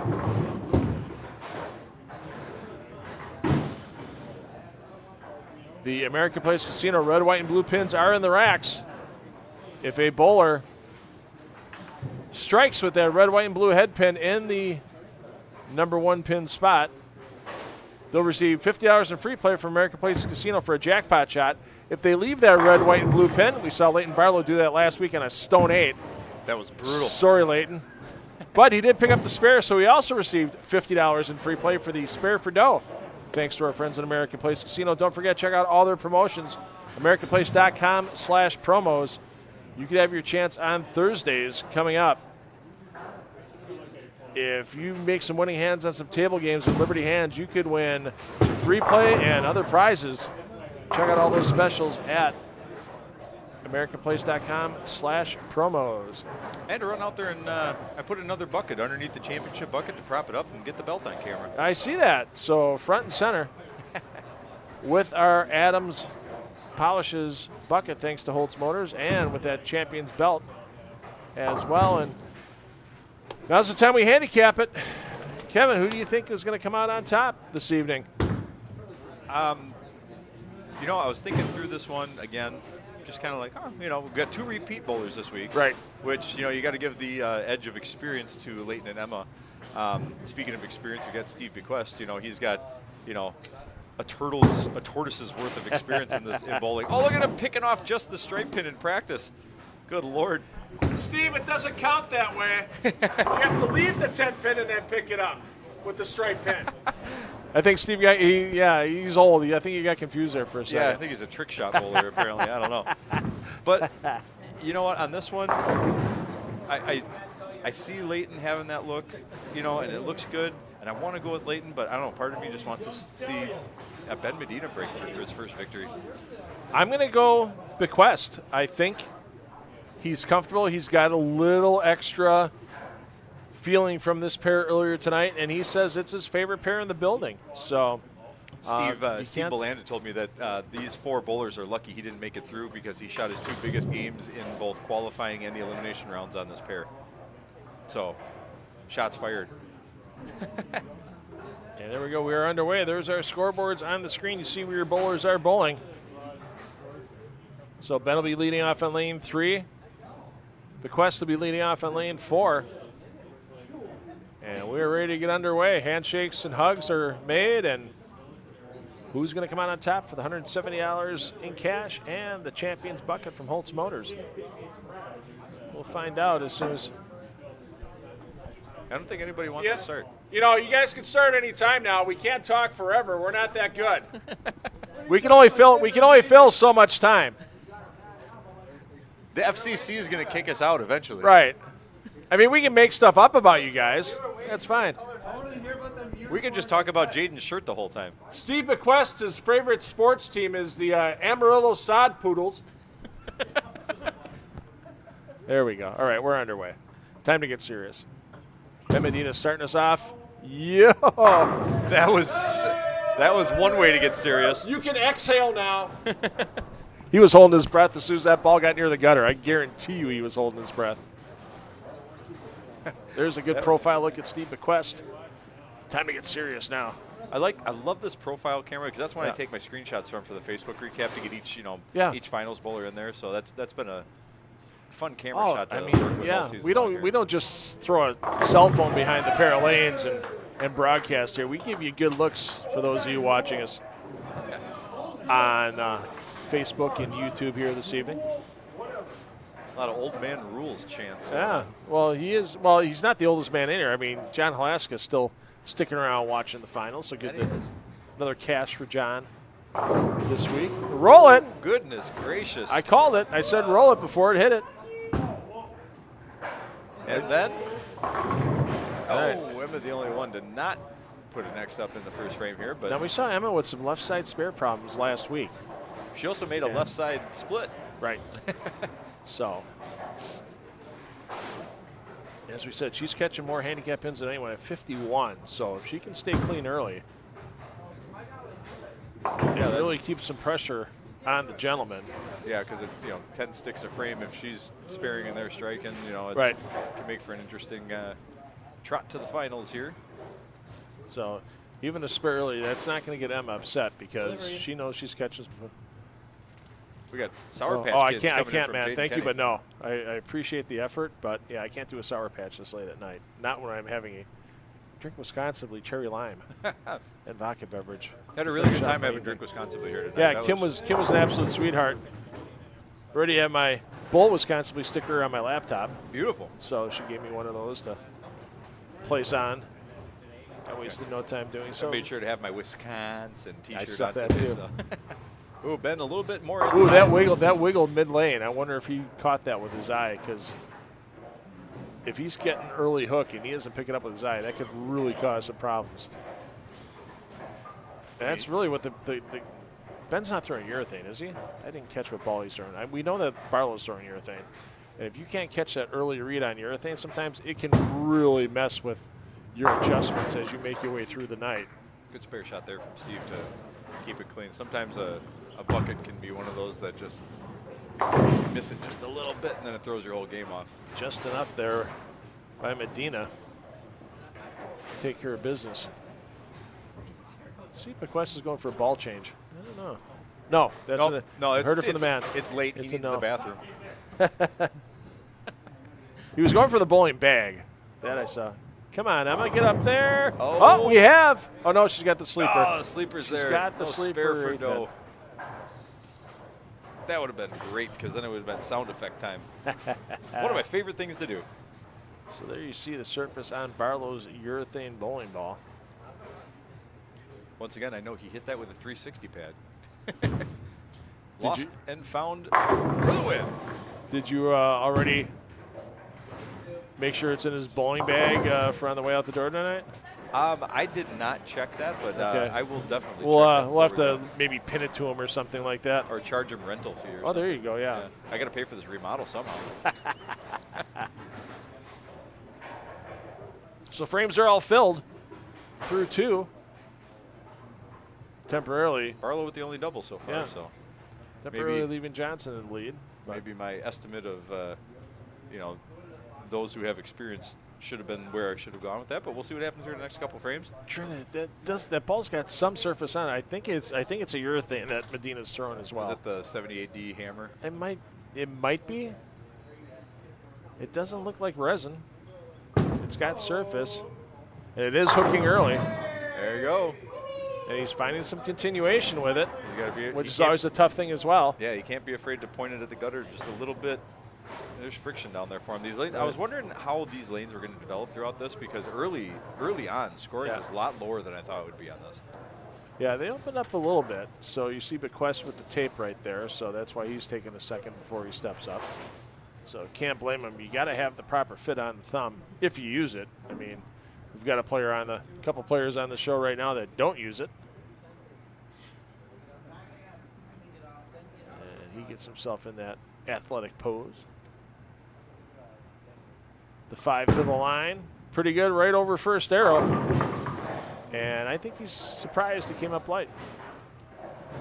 I was a little surprised as well. Off his hand, I like that one, but maybe that was a touch inside of where he wanted to be and just caught a little too much of that oil in this one, because there's 2-2s, 4-4s, and 6-6s in this pattern, but not as many on the outside. So yeah, not like they saw last week with that 50-foot Badger. Oh man, that was a lot more lane shape than a urethane can make. Yeah, I think he's trying to bump into the puddle early just to get it to push, and that was real early in the puddle. Yeah. I mean, it's not as flat as it was last week, as McQuest makes the mental mistake on the spare. He looked back to see if it was true, and it's still oh, true. Oh, yeah. It's still getting swept away in the pit. The pit of misery. Right. Well, let's see if Leighton can fill this frame up here and keep his scratch. Well, it wouldn't be a scratch lead going, because Ben's technically scratch ahead at this moment. But right. Being able to put a double and a mark in there is good confidence for the first 3. I like Emma because she just gets up there and fires. She knows what she wants to do, just like that. And you know, it's fun. Sometimes I have to rewatch the feed and find a spot when she doesn't get up there quite as quickly, so she gets. I made sure early on. That's why, right. I made sure early on. I'm going to do that again. I'll make sure again early. Yeah, next frame or 2. Yeah, she's a ready bowler. That is for sure. Yes. So, I like ready. I was the same way. I just if I waited too long, the last thing I want to do is overthink a shot. Like, get up, get ready to go. Earl Anthony was always that way. He was my idol when I was a kid, before I even really started bowling leagues and stuff like that. When I watch on Saturday afternoons. Sure. Get up there, get ready, and know what you're going to do. If you don't know what you're going to do before you step on the approach, you sure as hell ain't going to figure it out when you get on it. That's a really good point. That was Earl's motto. If you don't know what you're doing before you step up there, you ain't going to find it in 3 seconds. My go-to person I remember watching all the time and really liking how they bowled was Walter Ray Williams Jr. I watched Walter Ray all the time, and he really liked playing down and in like he did so much, and just power. Well, and that's the thing, is that he got kind of pigeonholed by everybody, because when he was on TV, he'd always play point A to point B. They didn't see him on a Friday night in match play getting deep over 4th, 5th arrow and slow wheeling it if he had to get back in the pocket. Yep. So, because they were bowling on fresh on the TV shows. So, yep. Eugene McCune was another one. Eugene, I've seen him win regionals playing fifth arrow, slow wheeling it. And I've seen him, the comfort fire up the gutter kind of thing. I've seen him do that as well. So Walter Williams Jr., the only guy that walked off of me in an interview. That was with really? Extra Frame. It's a long story. Walter has a very dry sense of humor. I can see that being true. He's a horseshoes player. Yes. Horseshoes world champion, too, I believe, right? He was world champion a couple of times. He was actually shooting in the world championships. And watch out, Emma Johnson's on fire. And now the boys are going to have some work cut out for him. Yeah, he's been shooting left-handed because he had right shoulder surgery in his right shoulder last year. Yeah. And he's very good left-handed as well. It's scary. Interesting tidbit. There used to be horseshoe pits in the back until we dug them out. Oh, okay. But those were... That was a big thing in the 60s and 70s around Milwaukee. My parents, my family had a horseshoe pit at the house we lived at. There's still horseshoe leagues 70s. in like Cudahy and like closer towards the lake. Okay. A lot of places still do horseshoe leagues. Okay. Is that ball going to make it? That hooked real early. Wow. Sure was. I mean, that was 3 boards left of where he was in the first frame when he held his breath. So he's got a little room to wheel out there. I mean, Ben goes off the sheet. He's in the 290s with handicap. So right. That if he can hold that shape, that created some beautiful angle down lane.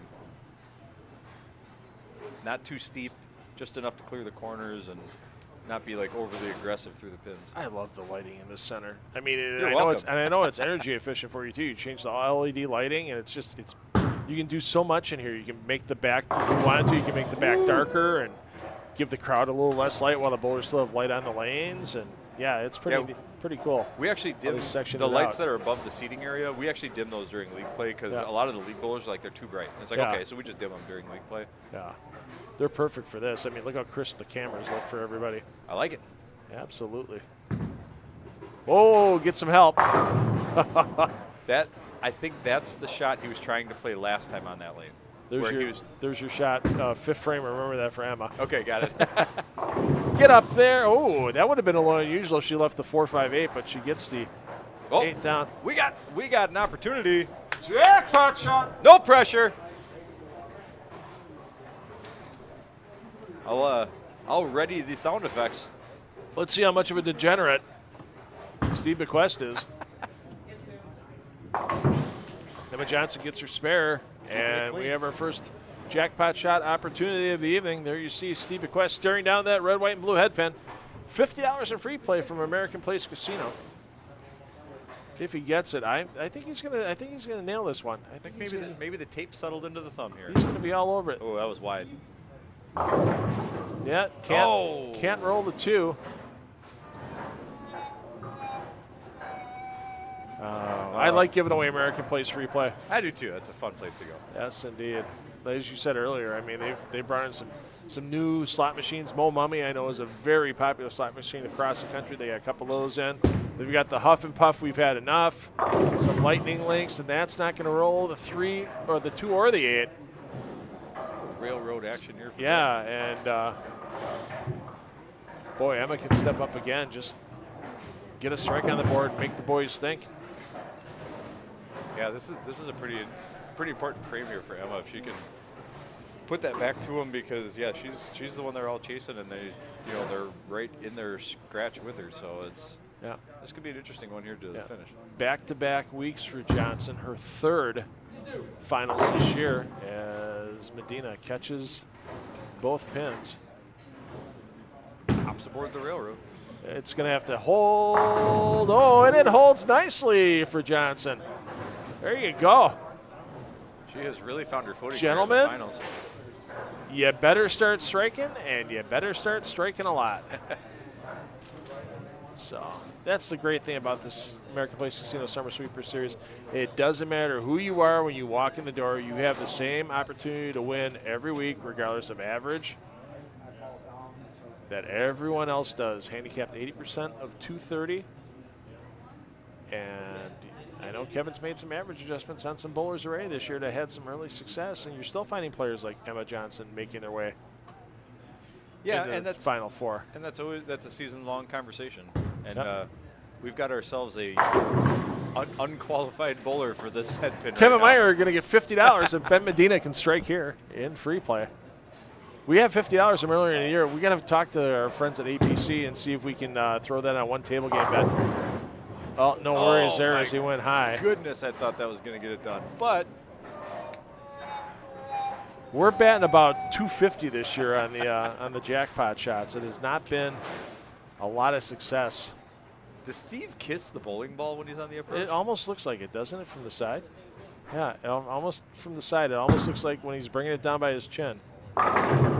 He's doing the Jesus from Big Lebowski. Yeah, I was gonna say I was gonna start calling him Jesus. Except he licked the bowling was ball. that Oh, gonna nope, hang on? it's gone. Oh goodness.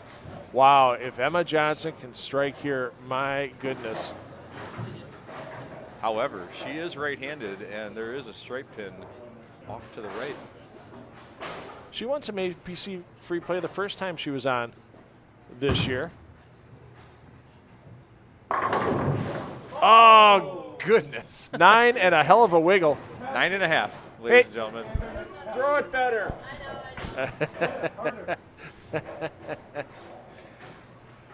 That's a 9.5. But- She had one over on 9 and 10 Yeah. in the qualifying rounds too, where the 7-pin wiggled like that. But she's got to keep her composure. Last week she was in contention later in the match, and she missed a single pin. Yeah, that's true. And she needs to keep her composure and pick this up, keep the pressure on the opponents. Speaking of, Leighton needs this one. Nope.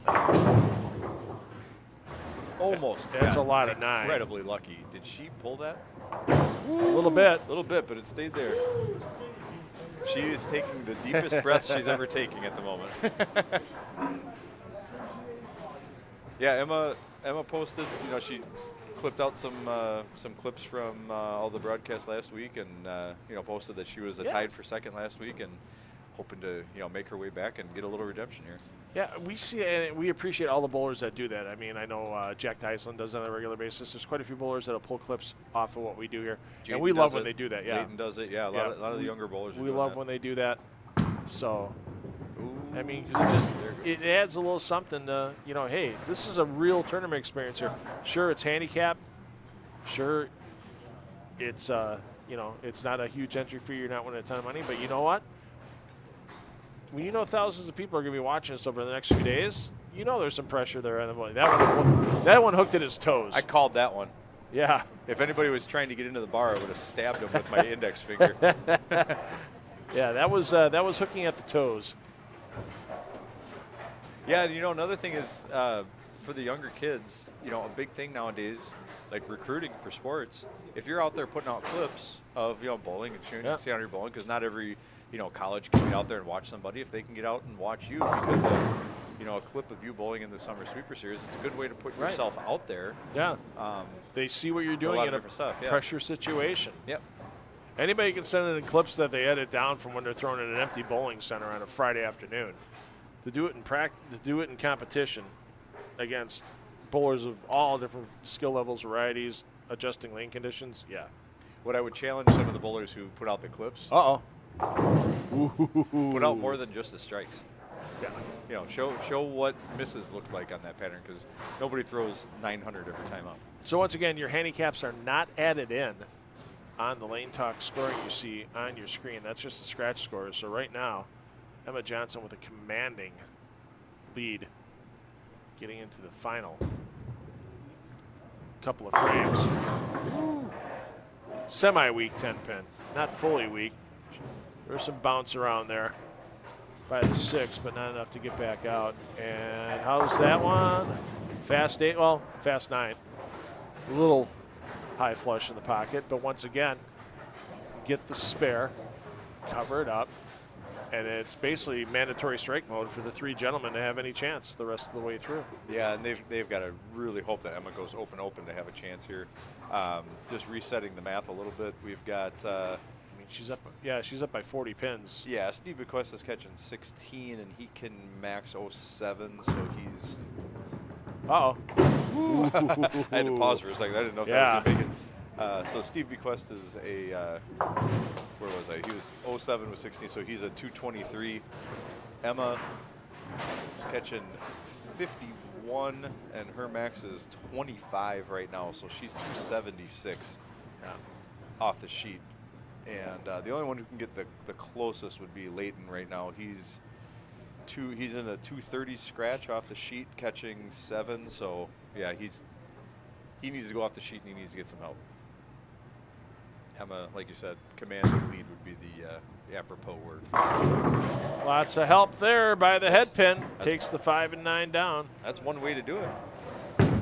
Glimmer of hope. That ball gonna get there? Yeah, he got it. He got it back from there before. So don't count Medina out of it yet. But right now, this is the ball of the week right now here for Emma Johnson. Yeah, and Ben's looking at 236 scratch with 12 sticks, so 248. So a lot of hinges on this shot right here. Looks pretty good out of her hand. Wow, it just didn't come up all the way. Got the 8 out at least, but 2, 4, 5, 7, not exactly the easiest spare at this moment.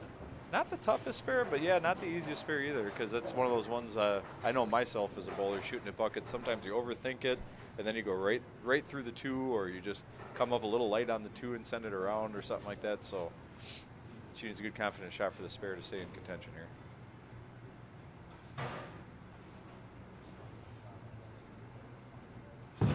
Brylow. That looks good. No. Wow, and it just didn't peel the last couple of feet. Urethane forward on that one. Is that pretty gonna good get chance. enough on it? Yep, there you sure go. does. That could just about. That's about a lock. It. Yeah. Yeah. Depending on what Medina does here, first ball of the 10th. Barring real disaster for Emma in the 10th frame. So resetting the math. So Emma can be 211 scratch with her 51 is 262. Ben can get to 236 and 12 is 248. So not a done deal yet. So if Emma goes 9 miss, she'd be at 189 plus 51. So that's 240. Yeah. So Medina, it's a must strike here for Medina. Must double. Got the first one. Hey, look what we got. Dancing on lane 3. Yeah, but Quetz gets a second chance at it.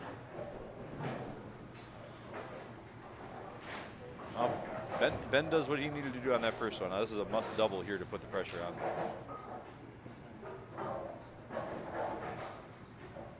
$50 in free play up for grabs here at American Place Casino for Bequest. Sound effects are ready. He likes going to American Place. He's talked about his past experiences there, and that one just. Oh, hold on, wrap it. Oh, it doesn't quite get it. I thought that pin was going to compact across and wrap right between the 3 and the 6 and go down. That would have been a good clip. Oh, Medina for not looking, absolutely pured that shot. The body language looked like, oh, what did I do? And he absolutely just parted the 1-3. What do you say? 2 wrongs make a right in bowling, but not 3? 2 wrongs make a right, but 2 wrongs will make a right, but 3 wrongs make a strike. So that's trademark $2 Phil Enterprises. Please do not use without the exclusive written consent of myself and 10 of the Deck Productions. I feel like that rolls off the tongue so well that you may have used that before in your life. I wanted to get T-shirts made up with that. I've actually thought about trademarking it. Wow. Once again, hangs it over the gut. That's his best reaction. When he gets that ball to just hang with a one board there about 30 feet down, that's been his best reaction this whole time. That was quite the 10th frame there from Ben, and if he does not win, that 10 pin that he missed is going to haunt him. Yeah. So 248 with the handicap. Yeah, and Emma's going to be. Emma she's needs a mark. She's 262 with sticks if she goes off the sheet. So if she goes strike spare, she's going to be. Yeah. Oh my! Oh my goodness! Wow. You see the look on the way back. She's shocked that it actually hooked it that much the last couple of feet. It may have been a bit slow on the ball speed. So if she catches 3 here, I mean, she has to mark. She has to cover she's this got to make it. If she only catches 3, she's 84 and 51, which is 35. Barlow chops the 10th frame. Yeah, it's a must-make situation. And that's not going to make it. Just Juan. Only Juan. So the clutch finish wow. by Ben Medina is going to put him in the winner's circle. How about that? Quite the intense finish there. How about that, ladies and gentlemen? So, Kevin, you got some announcements to make? Yep. We have a championship to talk to in the booth momentarily, and we'll talk to Ben Medina in just a moment. What's the capital of Bangladesh?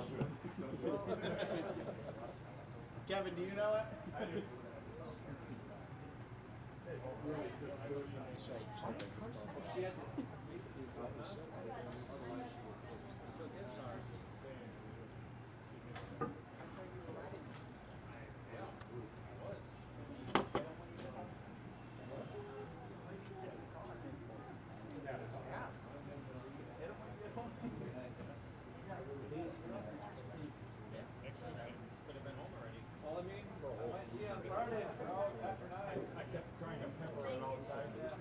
Probably going to be out.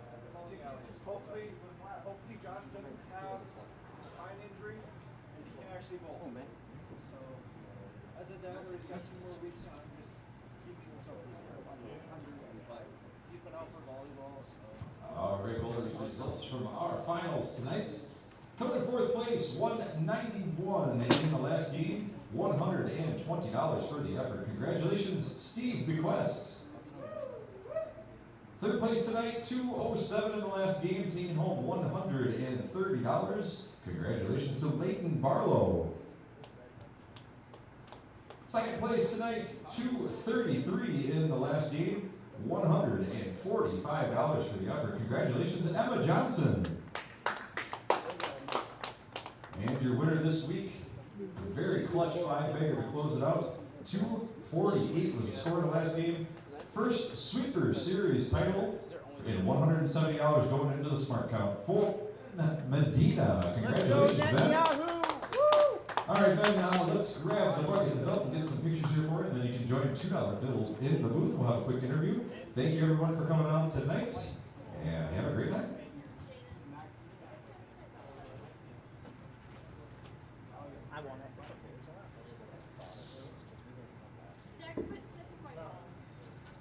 Jack, you're sniffing your balls? Yep. Man, sniffing balls are my favorite.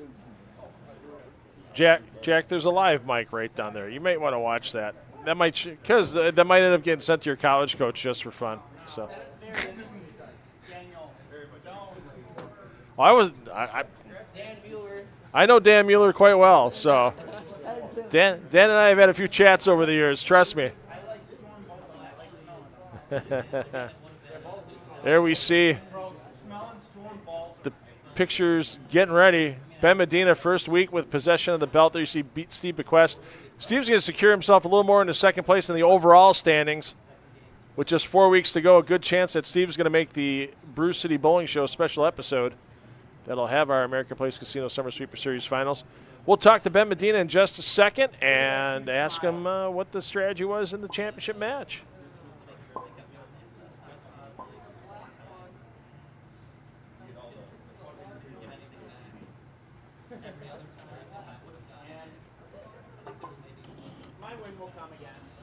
Oh, sure. I didn't even get to talk in the booth. You guys didn't bring the mic that one week. All right, I'm going to put that right there. You'll hear, when you hear your sound in your headphones, you know we're live. So here we go. All right, joining us in the booth right now is your champion tonight, Ben Medina. And Ben, first frame, again, I gave you a little grief in the booth because you looped that one out to hanging over the gutter first board, and it came rolling back into the pocket. First of all, was that what you were planning on doing, and did that loosen up your swing for the rest of the match when that one fell? I wouldn't say I was planning on doing it, okay, but I was confident it was going to hook back for sure. Yeah. Kind of. I just felt like they were hooking a lot to the right, so. Okay. It seemed like that. I knew I could get it to the right. Yeah. It seemed like that ended up being your shot. Yeah. Going into those last couple frames. Was that urethane in hand as well that you were Yes, it was tonight? a pitch black. Pitch black. Oh, so older ball, pitch black. Okay. Seventh frame. You let a mental mistake get you there. Missed the single pin. Yeah. What did you do to refocus getting up through the rest of the match? Because at that point in time, you probably knew you're going to have to strike out to have any chance to win. Yeah, that's exactly what I thought. Okay. I kind of just, I knew I just needed a strike, and that's all I could really do. So I just went out there and did it. Now you got the Wisconsin Youth Bowlers Tour jersey on. Yeah. It was Wisconsin Youth Bowlers Tour double shot tonight. When the shot was out for that doubles event, how did you do in that event? It was a double, so I was part of the jack. Oh, well, my condolences. Oh, yeah, so you probably didn't do too well, did you? We actually got second. Oh, you got second? Oh, okay. Okay, Yeah. so tonight you lost your partner, and now you win. See, that's how that works. So, hey. Well, at least you didn't have to miss a 5 then. Well, it happens. But $170 in the Smart Fund. You get to hold on to that belt for a week. You get that great bucket from our friends at Holtz Motors. All the products you need, clean the inside and outside of Dad's car, I think. Dad going to put you to work? There you go. I guess your dad's going to put you to work with that. But, you can take care of your vehicle with that. And, you get to come back next week. And how's that do for season-long standings for Ben? He was sitting just at the bottom of the top 5, wasn't he? Yeah, you're in the top 5, so this is going to get you 5 points in the standings. So it's going to vault you up there and get you, in a really good spot as we approach the last 4 events here. And, those top 5 make that step ladder finals. That's going to be an episode of the Bruce City Bowling Show. So, get geared up, get ready, and hopefully that'll keep you in that top 5. Are we going to see you all 4 weeks to round out the season? Probably. Okay, because you're a high school player, right? You're not leaving for college? I'm not going to. Who do you bowl for in high school? I don't bowl for high school. Okay. But, I just do you're a high all school the bowler. tournaments. Yeah. So, it's a tough call sometimes because there's so many tournaments that are out there with WYBT and JSBT and Elite Youth Tour, Illinois Youth Leaders, where it's just tough to do both. If you commit to a high school season, you kind of lose on all the other stuff. So, But bowling stuff like this, you get a lot of experience as well. Have you thought about where you want to go to college? I didn't, but A little bit, yeah. Okay. So are you going to be a senior this year? Yes. So you'll start making some visits, that kind of thing. Definitely, so. yeah. All right. So we'll get one more season out of him before he goes and becomes a superstar somewhere else. If he wants to come back. If he wants to come back. So hey, Ben, congratulations, man. Nice Thank bowling you. tonight. Good luck the rest of the season. We'll see him for 4 more weeks. Kevin, anything we can let the crowd know about next week? Lane Pattern guest. I know our guest. Yep, the guest, we're going to have Dawn Newoffer here. She's the CEO of Down Syndrome Association of Wisconsin. So looking forward to discussing a lot of the events that are coming up, talking about the walk at the zoo. And she's got a lot of great information that we're going to be able to share in the booth. Pattern has not been picked yet, but I was picking the brain of Eric Pearson as far as what we're going to do with the pattern because I always try and tie it to the booth guests. So we'll come up with something really fun. And, like always, we'll put something out there that's going to be entertaining. Excellent. Ben, congratulations. Kevin, thanks for hosting once again. I'm $2 Phil Brylow. Hey, parents, take the kids bowling because they're going to have fun for life. And we'll see you next week for Week 10 from Country Lanes and the American Place Casino Summer Sweeper Series. Good night, everyone.